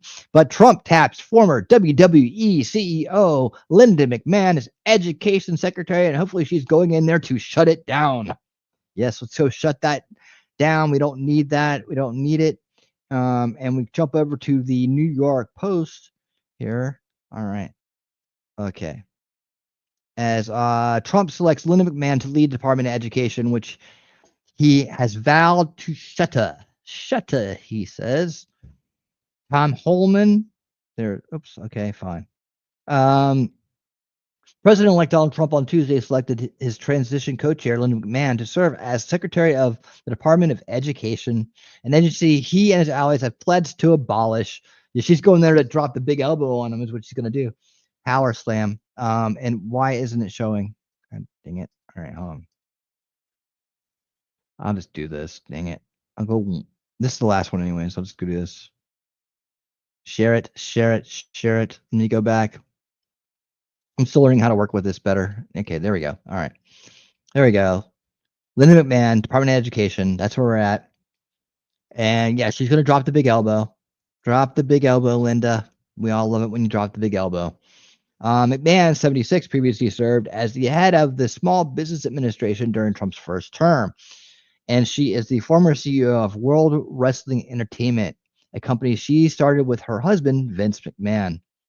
Linda will use her decades of leadership experience and deep understanding of both education and business to empower the next generation of American students and workers and make America #1 in education in the world, Trump wrote in his announcement.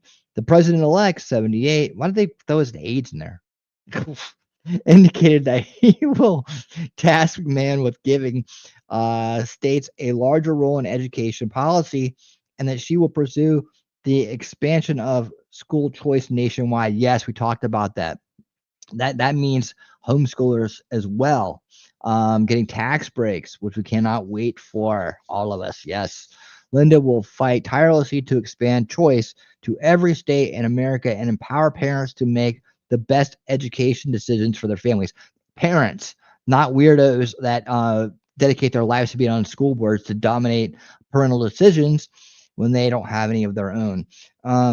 Trump said, noting that McMahon has been a fierce advocate of parental rights, parents' rights. Yes, that's what we need. A strong advocate for parents' rights through her work as the co-chair, as the chairman of the America First Policy Institute think tank. Thank God we have someone that is going to put parental rights first. We will send education back to the states, and Linda will spearhead that effort.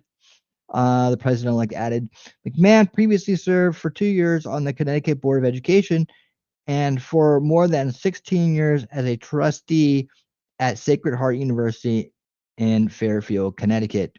Look at Trump. He's very happy with that pick, and I am too. She twice ran unsuccessfully as a Republican for U.S. Senate in Connecticut. I'm sorry about that. What are you going to do, Connecticut? She is now doing an incredible job, not John, as a co-chair of our Trump-Vance transition team, Trump noted. Throughout his campaign, Trump slammed wokeness and public education. He should, pledging to remove left-wing indoctrination from America's classrooms. That's beautiful. That's music to my ears.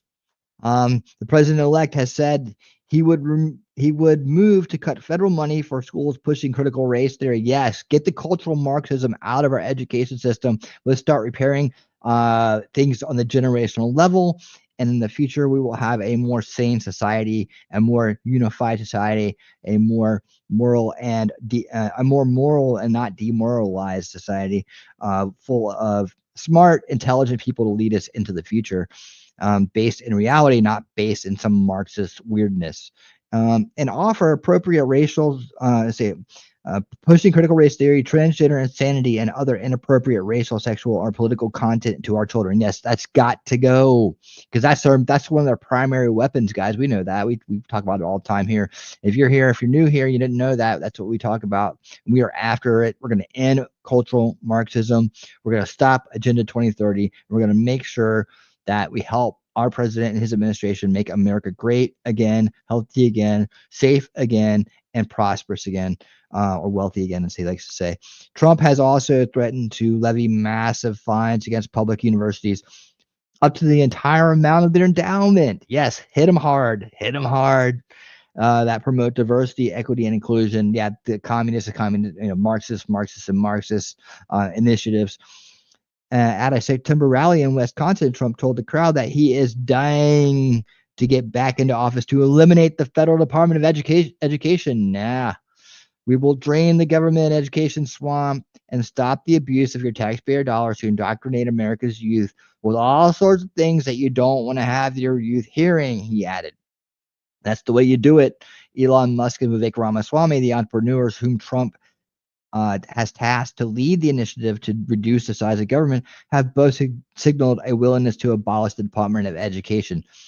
A very reasonable proposal, Ramaswamy said in a response to a tweet Tuesday from conservative education expert Corey DeAngelis. I hope I said that right. Calling for the agency to be eliminated. Yes, Musk replied. Yes, Winning Reality replied back. There you have it. That is cabinet watch. Well, hold on. That's just the new stuff. That's just the new appointees that I've marked for today to talk about. But we're not done yet because we got a little bit more to do here on the what's going on side of it. Getting to know our candidates better. Let me see where are we at here. We don't need to do that one, do we? We did that one already. Let's close that tab. And let's see. That's going to be that. It's going to be for tomorrow night. And we're going to go right here. There we go. This is the one. Let me get rid of this tab here. How's everybody doing out there? Sorry, I had to when I read, I have to look at a different screen, and that's why I might not have caught all your chats. But I'm looking at you right now. Fetterman said that Pelosi should retire and let new, younger leadership have a chance. Proves even a retard can get it right once in a while. Yeah, definitely. Run, Forrest, run. All right. Did that.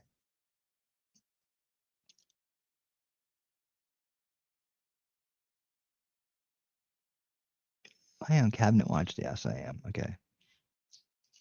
Speaking of Vivek, let me go back to here.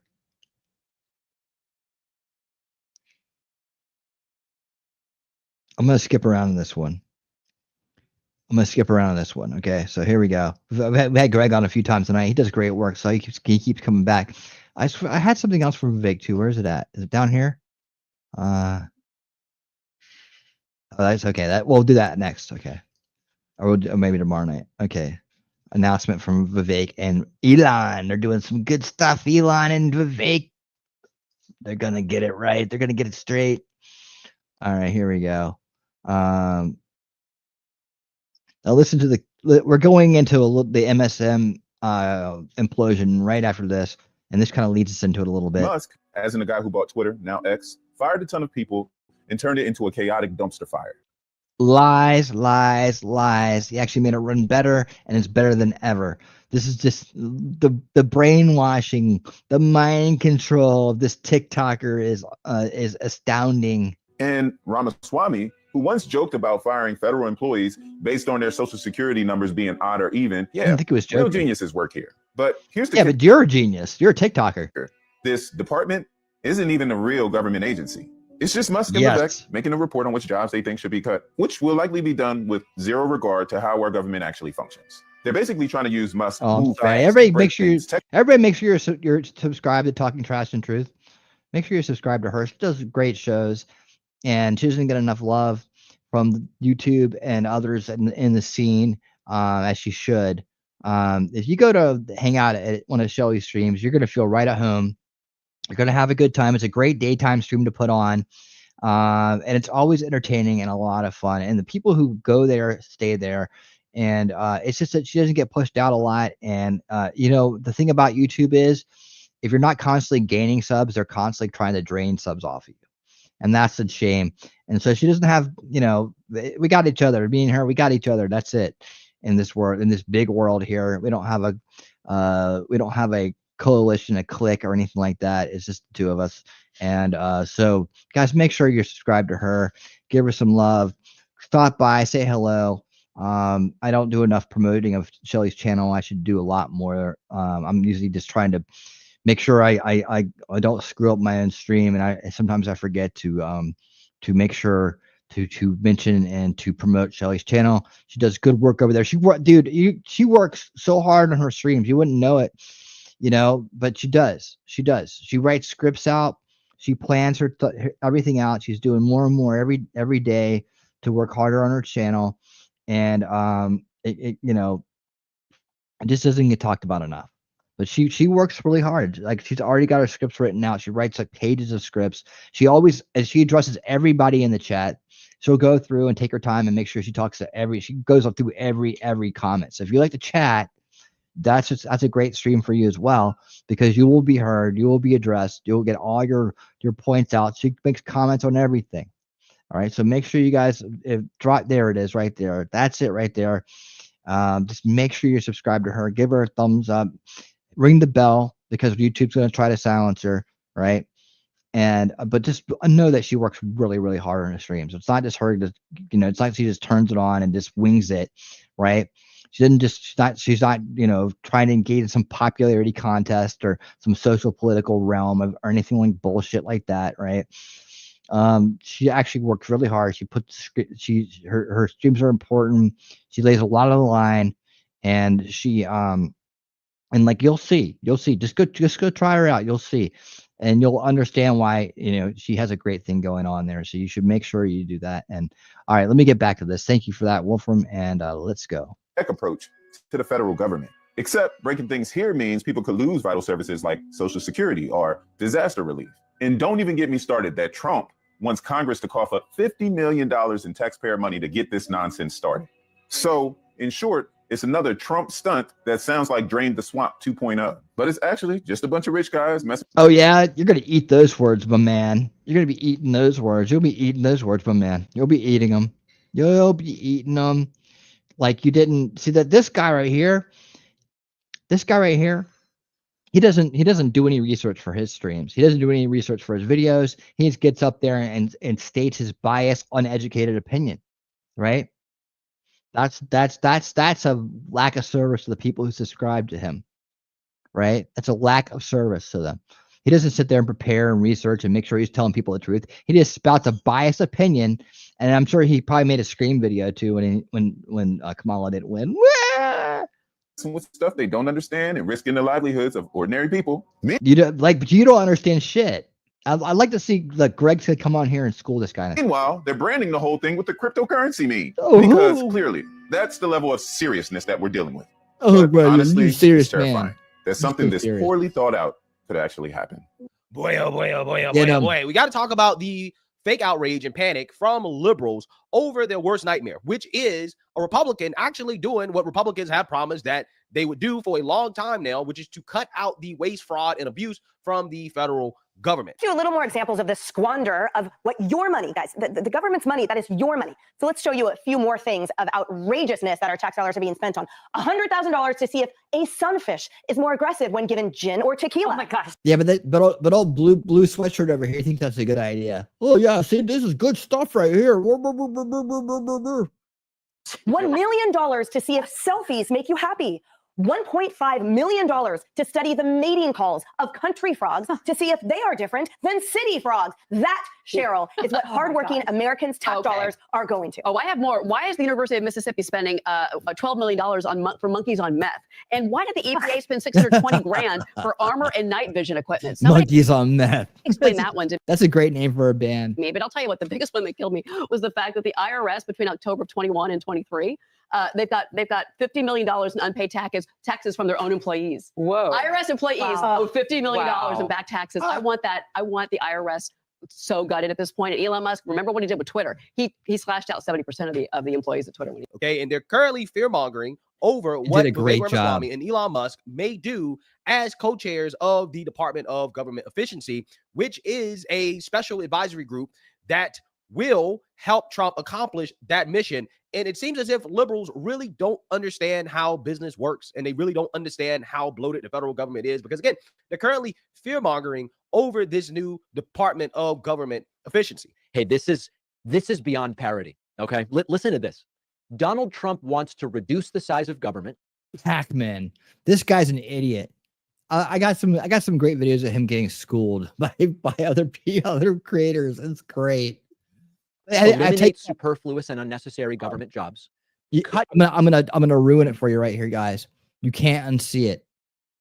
You can't unsee it. Nick Ricada. Down the number of government departments, and he will be hiring not one, but 2 people to run a new Department of Government Efficiency.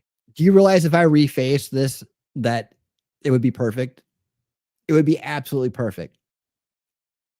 The names of those people are Elon Musk and multiple time guest on the David Pakman show, Vivek Ramaswamy. Oh yeah, I remember that time he came on and schooled you. That was awesome. Consider how every detail is hilarious. a department on efficiency, which will have 2 leaders, unlike every other department that has 1 leader. It's mind-blowingly hilarious. Dude, he gets dunked on all the time. It's so whenever he's out of his element there, he gets dunked on. I gotta save some of that for like funny videos, or I gotta find them and save them just to watch this guy get dunked on. It's and so good. Creating a government agency to clean up government agencies, does that make sense? None of it makes sense. The one thing I will tell you is, if we want to be at all even potentially optimistic, it's potentially optimistic, the fact that this is all so vague, and the fact that you do have 2 people running it, Elon and Vivek, as opposed to 1, and they might get in each other's way. They might not efficiently run the Department of Efficiency because there's 2 of them. A lot of speculation there. It could be that this ends up accomplishing absolutely nothing. If they get their Right? way, they will decimate departments. They will do wholesale firings of people. I mean, it'll be, if this actually works out to be what Trump wants it to be, it will be very bad, very, very bad. But that would be an they say upgrade he did for him. efficiency It on would. Twitter. Twitter nearly fell apart when he fired like 3/4 of the staff, right? And now there's no partner managers. You can't No, it didn't fall apart. talk to anybody. at And Twitter. I'm not even happy with Twitter right now, or X right now. I'm still trying to get my account back. Every once in a while, the site completely breaks down and shuts down. He's lost over $20 billion at a bare minimum on Twitter. Is this the efficiency we're talking about? How much damage is he going to do, not just to the American government, but to the American people, before we realize it's not so efficient? Yeah, so he's using X as an example, but there's SpaceX, there's Tesla, and how many other things they get that he's totally doing right. I mean, he's far beyond our own space agency and the United States, NASA, years and years and years, the decades ahead of them, right? Well, don't mention that. A reminder that you destabilize the American government and the American markets enough, and you will have trouble even moving our bonds. You'll all of a sudden this economy, which depends, and this government, which depends on unloading a lot of this paper. This guy talks out of the corner of his mouth. China and other nations, you're gonna have trouble unloading it. It seems incredible because I know we're fat and happy in America. Like, we just have the economy, we're the best. We have this myth of American exceptionalism, but all of a sudden, life could change dramatically here in this country because of this destabilization. Yeah, so this is your daily reminder that liberals, the left, understand absolutely nothing when it comes to real life, especially when it comes to how businesses work, how corporations work, how large organizations work. Because David Pakman essentially argues that, well, this Department of Government Efficiency is not very efficient because it's being ran by 2 people. Therefore, it is, by definition, inefficient. When this guy doesn't seem to understand that almost all major corporations in this country, which are very efficient, they kind of have to be, because again, they're big corporations in order to survive. He actually did something crazy. I'm going to show it here in a minute. He actually, you won't believe this. Hold on, I'll show you next. You probably should try to be as efficient as you can, right? But some of the most efficient organizations in the world are ran by a board of advisors, right? You have executives that run the company, right? You don't just have one person making all the decisions. That's not how it works, right? No efficient organization is run by just one person. The real problem when it comes to inefficiencies within an organization is not having a board of directors or multiple executives making decisions. No, it's when you have a team of people doing. You're going to get the money. You're going to get the money by making these organizations more efficient. You're going to invest in technology. I don't think the federal government is invested in a lot of technology. I don't think there's a lot of AI in the government. I don't think there's a lot of high-end. That's what I'm talking about. We're going to use modern technology to make the government more efficient and cut down on the administrative costs. Administrative costs is huge in the U.S. government. What do you think, Kevin? Yeah, I saw that interview. I love watching most him people's melt criticism down. of this appointment is saying it's just consultants and they're just pointing fingers at waste. No, it isn't. It's different this time. Let me explain why.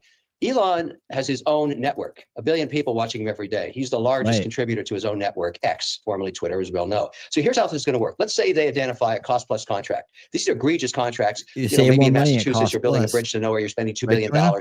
He'll focus on that. He'll show you why it's a waste. And then he'll start to shame out Elizabeth Warren or somebody else to millions of people online, squeezing her head in front of her own voters. I liked him better on Star Trek: The Next Generation. Love this idea. Now, it's going to be very contentious. That's the power he has. He doesn't need to have legislative power. He can squeeze from the bottom up. Your senator, your governor, your manager is wasting your money. Here's how. I remind you about it every day until you make her change. Love it. I love it. And we cannot forget the problem of hiring people to do jobs that are completely unnecessary to the organization as a whole, that does not improve the bottom line. Like, for example, DEI.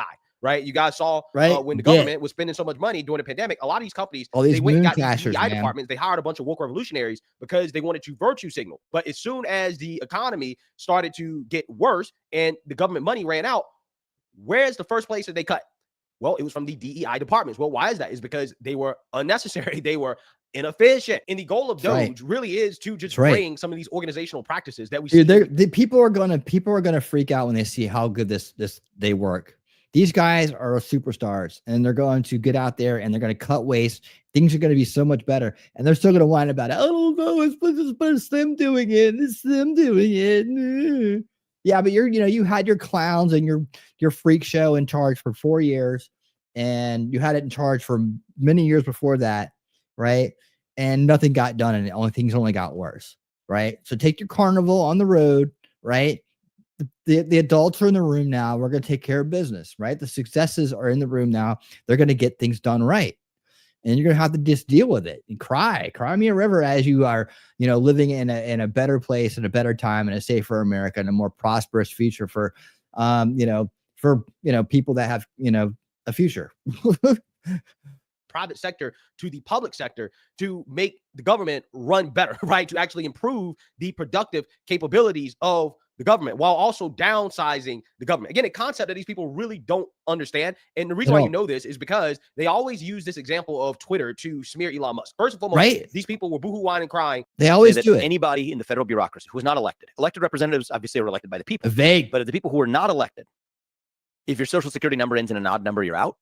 If it ends in an even number, you're in. There's a 50% cut right there. Of those who remain, if your social security number starts in an even number, you're in. And if it starts with an odd number, you're out. Boom. That's 75% reduction. Then literally stochastically, okay? One of the virtues of that, the thought experiment, not a policy prescription, but one of the virtues of... See, okay, they won't include that. This is where they soundbite him. He says, it's a thought experiment, not a policy prescription. That's what he said. Uh-oh, we got a fan. We got a John Luke fan in the audience. Patrick Stewart is a zillion times better looking than that other dude. We know Troy likes John Luke Picard now. All right.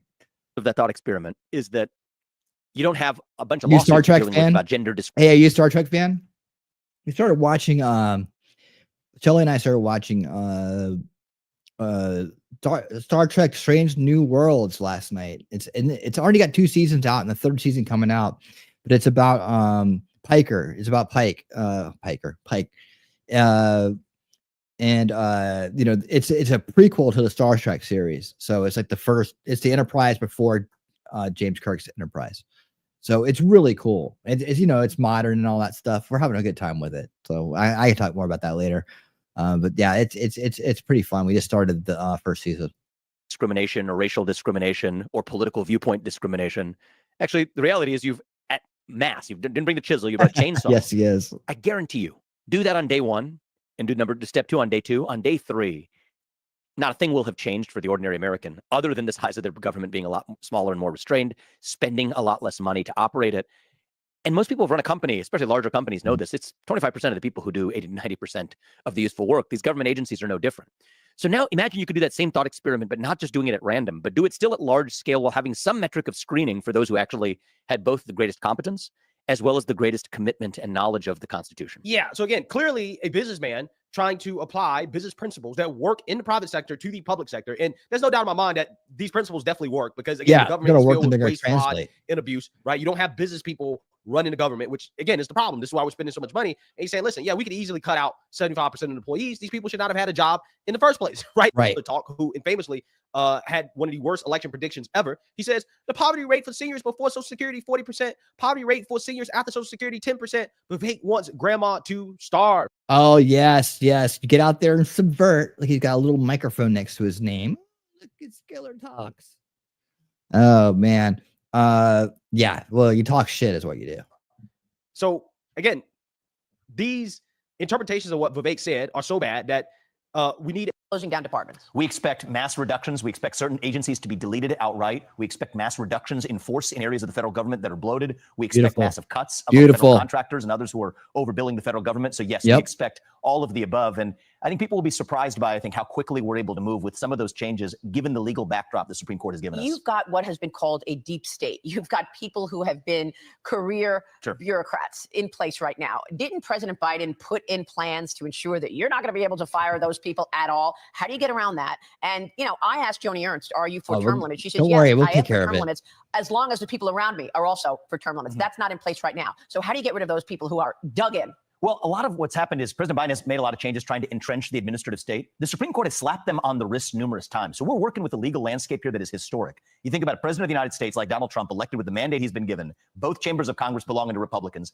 A 6-3 conservative majority in the Supreme Court. Maria, if we don't downsize the federal government now, it's never going to happen in the future as well. So this is a historic opportunity. We're not actually going to squander this, but I think part of the key is to move quickly, to move effectively. I think that mass deregulation that I talked about earlier, that gives us the industrial logic to then make cuts to that bureaucracy, and moving quickly is our objective. Have you thought about moving some of these departments or They agencies are. out of Washington? They're going to move quickly, and they're going to do a lot because there's so much waste. There's so much to choose from. It's like, you know, you had this giant trash pile in front of you, and they're like, okay, clean this up. You just got a huge shovel and a huge fire pit, and just like shovel it right. They're gonna clear so much out so fast. Watch, man, and they'll work tirelessly. They're like, we're looking for people that want to work 80 hours a week. Do you not think these guys are like workaholics, man? They're gonna work like you wouldn't believe. They're gonna make America proud. It's funny you bring up this point. Yes is the answer, but here's why. They'll say, well, what happens to the people who live in Washington, D.C.? Here's the dirty little secret in the federal bureaucracy today. Yep. Most people don't even show up to work. So if you require most of those federal bureaucrats to just say, like normal working Americans, you come to work 5 days a week, a lot of them won't want to do that. And by the way, that creates a logic for many of those agencies being outside of D.C. in the first place. So these are, again, examples. It's a great point you just brought up. So would you sweeping move, for changes example, we're able to make you could quickly. move the energy department to Texas or to Pennsylvania. You could move agriculture somewhere else. Is that what you're thinking? Well, look, I think that, yes, absolutely. But I think even bigger picture than that, many of these agencies should be downsized wherever they are. And for whatever does remain, move many of them out to be where they're more accountable to the people. And by the way, if you have many voluntary reductions in force of the workforce in the federal government along the way, great. That's a good side effect of those policies as well. And so our goals have to be We're not cool, gonna by work the for way, you to the guys. individual We federal quit. employees. Most of them, I do Okay. want to say this, are individually good people, and we want to be compassionate and generous in how we handle this transition. But the real issue is there's just too many of them. We don't need 4 million, and we shouldn't have 4 million civil servants who can't be elected, or aren't even elected, or can't be removed from their positions. It's anti-democratic. Yeah, so any reasonable person that's not a leftist or liberal living in Looney Tunes world where they believe that big government is by definition good and that we must spend a whole bunch of money on things that we really don't need. Yeah, that sounds like a good plan, right? It sounds like a good plan to downsize the government, to cut jobs that are unnecessary, and to move these agencies out of Washington, D.C., right? I think that is an aspect of all this that is extremely underrated because of the ideological creep that happens within these organizations, right? When you have all these organizations that are just in one big liberal town, you're going to tend to hire people from that area or people that want to move to that area.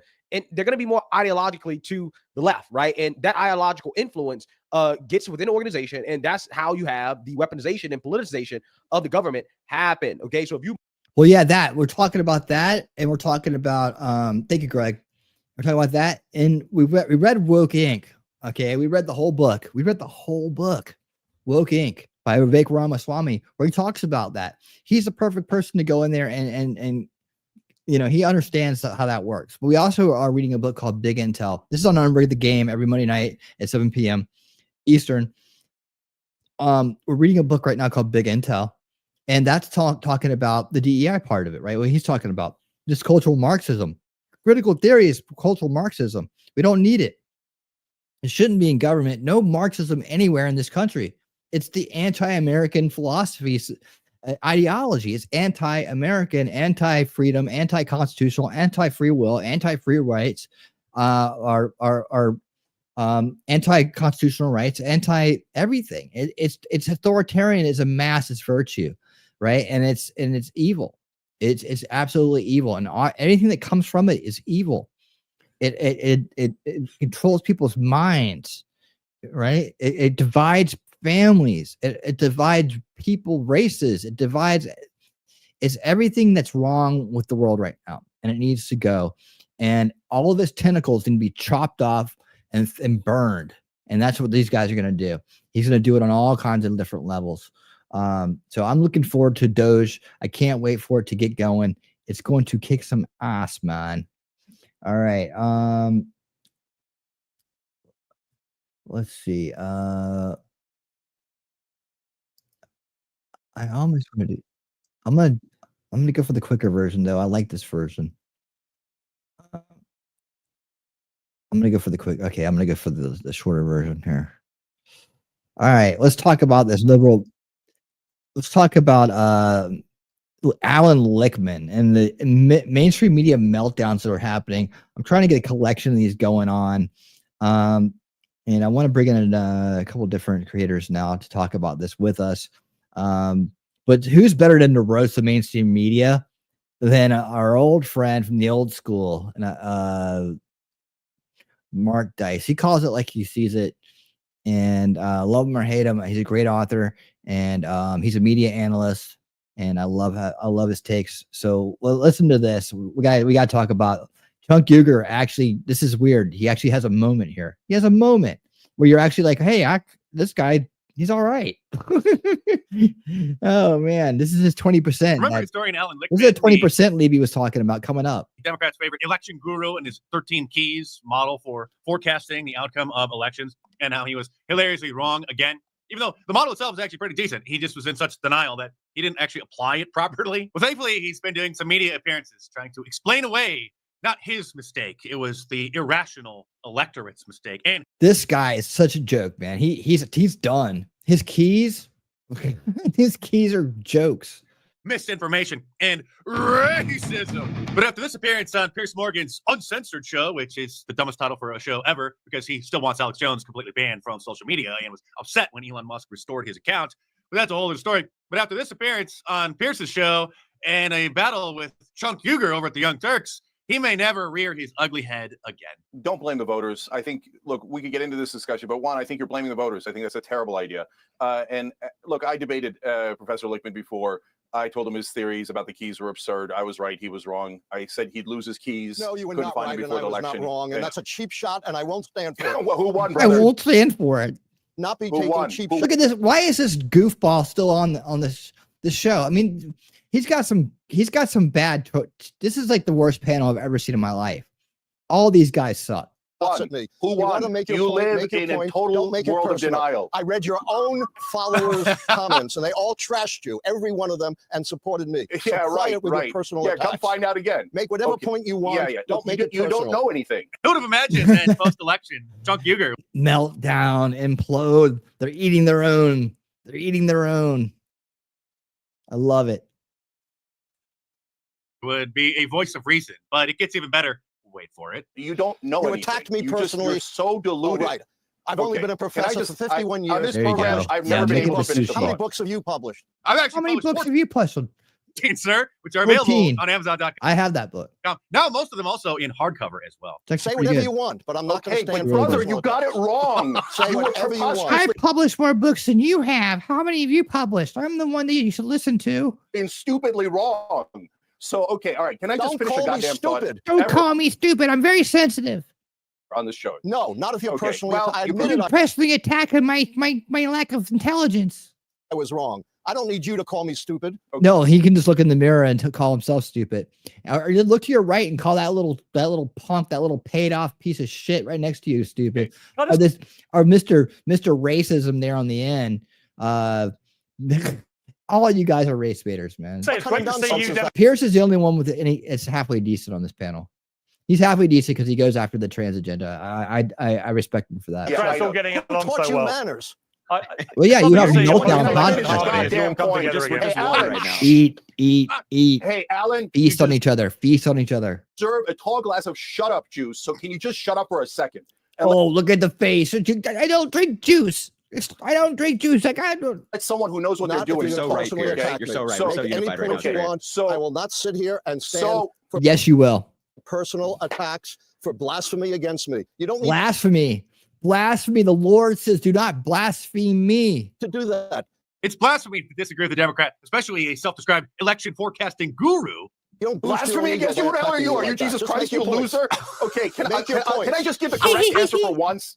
You know, maybe we've been too hard on Chunk. He's coming to hate the Democrat Party almost as much as us. And while the Republican Party is far from perfect, the difference is night and day. And many of them are finally coming around, and we're going to have to hold their feet to the fire for the next 4 years to make sure that we can get the MAGA agenda. I can even look past their corny boomer jokes that would have been funny back in 2016 that they, for some reason, think are fresh today at the end of 2024.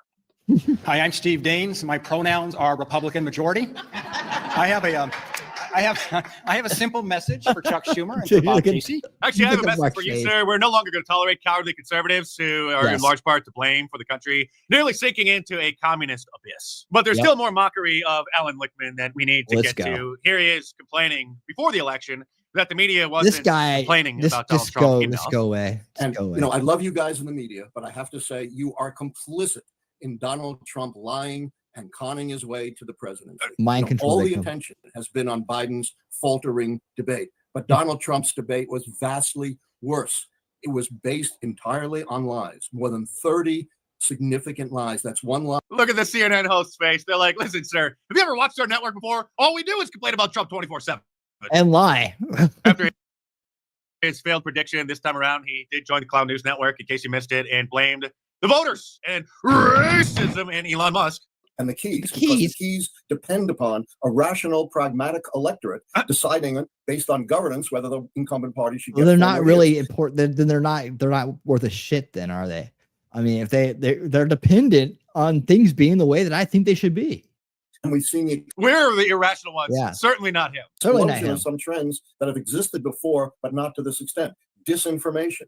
You know, You know, the thing that they blamed Hillary Clinton's loss on in 2016, 8 years ago, which obviously was a code word many people were using social media to bypass the fake news from the mainstream media and get real news from, well, people like yours truly. Subscribe to my channel for new here, by the way, because you're not going to find independent analysis and content like this anywhere else. You know, Elon Musk doesn't. I don't know how many hundreds of billions he has. He has been the director of misinformation. So Elon Musk buying Twitter and not suppressing stories that were damaging to Kamala Harris this time around, like they did the Hunter Biden laptop story in 2020.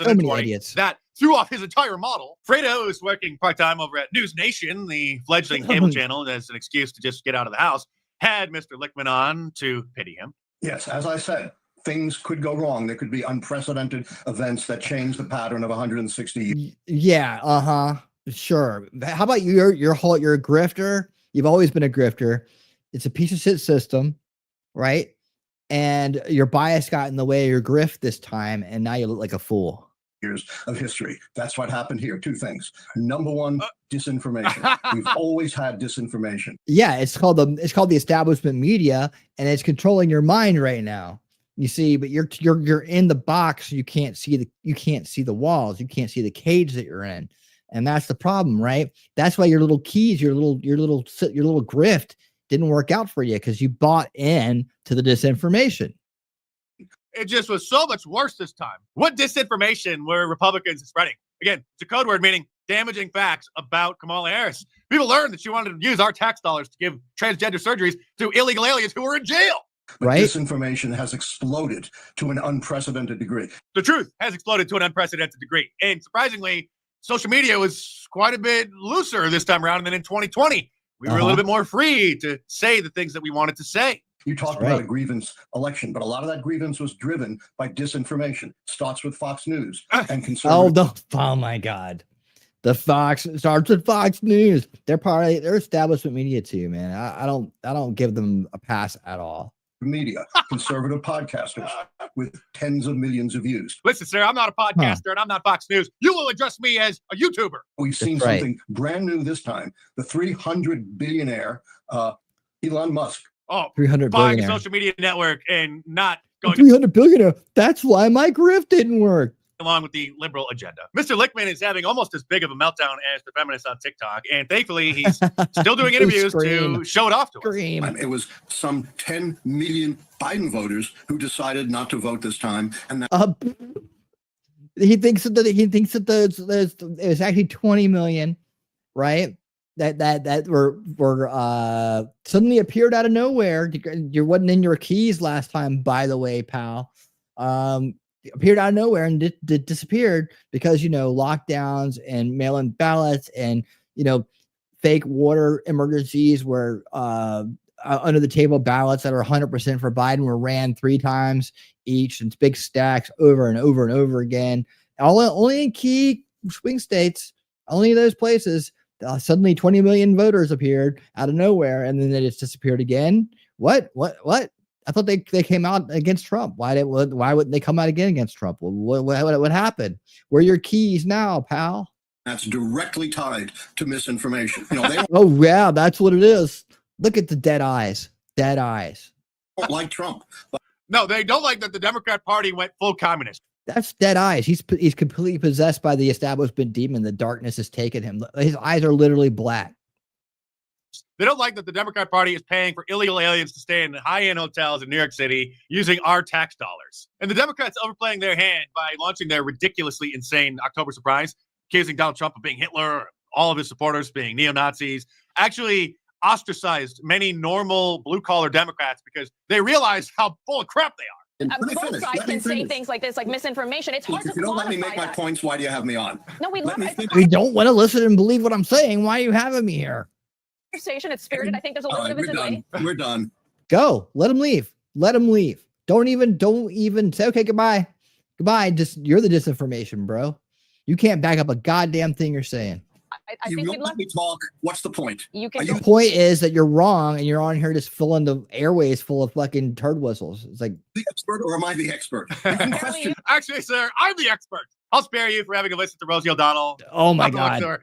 She's obviously not taking things very well after the total victory now 2 weeks ago. And Saturday is the final Enough day to order said. your Enough said. Thank you, Mark. That was awesome. Oh man, everyone's full of crap. It's usually in our intestines. Yes, indeed. Right, Wolfram? I know, man. Yeah, I know. All you can do is laugh at them. At the end of the day, all I really want is for our country to take care of its own citizens and get our house in order. Everything else will fall into place organically. I don't think it's a big ask. I don't either. This might be controversial, but I invite a populist DNC, one that brings ideas and debates policies that benefit the people. Yeah, I mean, I don't think they can ever get out of it. I don't know. I don't think they could ever recover, but yeah, let's see what they try to do. I mean, I don't know what can they possibly bring that's better than it's already being offered right now, which is to cut wasteful spending, stop corruption, secure our border, get cultural Marxist bullshit out of our schools. I mean, I can't think of a better platform than what's going on right now. What are they going to, I mean, like I was trying to say, I don't even know the use for the Democratic Party anymore, just to remind us of what we don't want. That's what I think that they're good for right now, but we'll see. Yeah. I mean, yeah, let them come with something. Amaze me, please. See, none of that I know of yet, but that would be allowed by Harris if she won. We're talking about the trans surgeries. Yeah, I mean, it's a good question, by the way, Toy, but but still, the fact that she puts it out there, why? His whining fits his look. Yeah, it does. My keys to success. Your keys to the election are rusted, old, broken, and are just one big grift. I mean, just one big grift. In fact, I got to give Red Eagle a shot at this guy, because Red Eagle, hold on, I want to give him a shot. No, we kind of saw all this already. But Red Eagle Politics did a good job of basically debunking his keys altogether. And I think he did a good job. If you want to see his video, go check it out on Red Eagle Politics. It's another deep dive, a little bit deeper dive on the Alan Lichtman situation, but he came out against his keys a long time ago, and in Red Eagle Politics knows what he's talking about. He does good work. But if they take Marxism out, what would be left? Americanism. Yeah. It's a generational fix. You can't, like Gary said, once the tragedy of the immoralization, once they're subverted, they're lost. You could bring dump trucks of truth and dump it at their feet, and they would say it wasn't true. Take them to the gulags and show them. They would deny that what they see. I'm doing no justice right now. I should go clip. I need to go back and clip out all this parts. I've been wanting to clip those parts off of there. What the banana in the ears part, and I want that part about the demoralization part, the tragedy of demoralization. That's what we face. I mean, honestly, once you understand what Yuri's talking about, once you understand the root cause issues, everything, the veils lift. They lift. You see clearly what's going on here and what's been going on your entire life, right? And what we got to do to fix it. And that's what we're doing here. We need to take we're going to be winning our reality back. We're already starting winning our reality back from these corrupt demons that have taken it. And we're not going to let them have their awful dystopic reality of enslavement and authoritarianism. It's not going to happen. I don't care how many mind-controlled slaves you line up against us. We'll knock them all down. We're going to win, and we're going to keep on winning. We're going to keep on winning. And we're going to have a bright, beautiful future. And our legacy, guys, everybody out here in the chat right now with me together, our legacy will be that we led the fight. We led the charge for a better future for our future, for the future generations, man. You know, that was our contribution to society, is to take the greatest country in the world and put it back on its feet. And that's what we've done. And that's what we're going to do. That's what we're going to keep on doing. That's our call to action. That's what we are here. That's what we've been put here to do. Gen Xers and awake millennials and awake Zs. We're all here together to fight this battle, and we're going to keep on winning. All right. Leavitt says, I could get behind a public option, healthcare, minimum wage, and paid time off if we can get term limits, corporate money out of politics and small government. Yeah, let's go. Compromise. You know, come to the table. Let's come to the table and actually have a conversation and not just try to take over. Like, it's always been war between the Democrats and everybody else because they're the corrupt establishment. They're bought and paid for. But they're neocon buddies who were pretending to be Republicans for decades. You know, it's always been that they serve a higher master. They serve the globalist agenda. And that's what the globalist agenda is. It's to make us think that we're sovereign, make us think that we're independent of it. But eventually the cage goes up around the outside. We don't see it, the parallel construction that's been going on for the last several decades. You know, and we're supposed to suddenly collapse into it one day. Oh my God, it's tragedy, dollar collapsed, and everything's going wrong, and everybody's at each other's throat. And here comes the saviors. It's going to be the authoritarian globalism. But don't worry, you'll still have your presidents. We'll just have one party, and you'll just pick from that. And there'll be, you know, people that are beholden to the world agenda. And that's the way they always dreamed it up.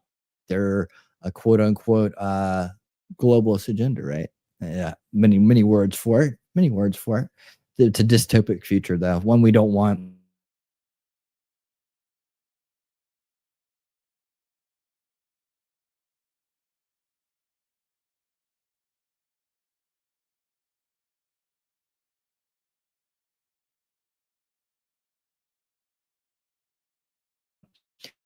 We want to have a sovereign world where ideas are free to flow, authoritarian. Don't go anywhere. Okay, I'm back. Sorry, I disappeared there from the screen for a minute. Did you guys see that? I don't know what it looked like on your end, but for me, I couldn't see the screen, so I was not even on there. Anyways, yeah. So we're gonna have the kind of world, a free world. Okay. We're going to have a free world. We're not going to be beholden to a globalist power that controls the world and makes us pay for other people and do what other people do on the other side of the world. We're going to have our own independence. That's the way it's going to work. And they're always going to try to do this to us, and we're always have to try to fight back. And all we can do is take away the enablement, remove the enablement for their primary weapons, right? And that's cultural Marxism is the biggest one. I mean, I'm sure they'll come up with something else once we squash that. But as long as we teach our children and their children and their children, we put preventative measures in, we know them as solution culture, then we won't hopefully have to worry about that for a very, very, very long time. And then the cycle will probably eventually repeat itself. But for now, guys, we are part of the fight. We're part of the good fight, and we're on the right side of history. And that's what it's all about. Ladies and gentlemen, thank you so much for being here this evening. I will be back tomorrow night at 7 p.m. for another edition of Winning 2024, just like this one, but with different stuff. And I will get to some of the things that I didn't get to tonight, including Make America Healthy Again. I got some stuff on that. I want to get into more of that stuff. Oh yeah, I did want to make one last announcement here before we leave. And it comes from our good friend This guy is just taking the world by storm. You gotta love him. I'll let him tell you himself. Vivek, where are you at? Come on in. There he is. Whoop. As part of that process, I'm now all in. I'm focused on making sure that we actually accomplish the goal rather than just talking about it. So to that end, for the next little bit, I'm going to put a pause on the Weekly Truth podcasts. I've enjoyed doing it this year. It's been incredibly fun and entertaining. I've learned from a lot of the guests, and I've enjoyed communicating with all of you. We're going to put that on pause for a little bit. And as you may have heard, Elon and I are going to start a separate track of Dogecasts that explain exactly what we're doing to the public to provide transparency in what is a once-in-a-generation project. We want to bring the public along with us, to lift the curtain, to take us behind the scenes of what actually that waste, fraud, and abuse in government looks like. However bad you think it is, it's probably worse. But we don't want to do this to just expose the problem. We want to do it to solve the problem. Yes. So stay tuned. We're going to have more information about when those Dogecasts are going to begin. We're going to be covering them right here. Deep right now and transitioning to the new dawn on January 20th. But in the meantime, I thank all of you for your journey this year, for joining us. I've loved doing the truth, and we're just going to put it on pause for a little bit to hopefully embark on this new chapter of saving our republic. Stay tuned for further details, and we'll be in touch. Yes, and we will be covering those Dogecasts. Believe that. All right, guys. I'll see you tomorrow at 7 p.m. Eastern. Thanks to everybody for being here. Thanks for making it awesome. And until that time, everybody, enjoy this beautiful moment in history. Stay based and keep on winning. If you've lost faith in humanity, clap your hands. If you've lost faith in humanity, and this is your villain origin story, if you've lost faith in humanity, clap your hands.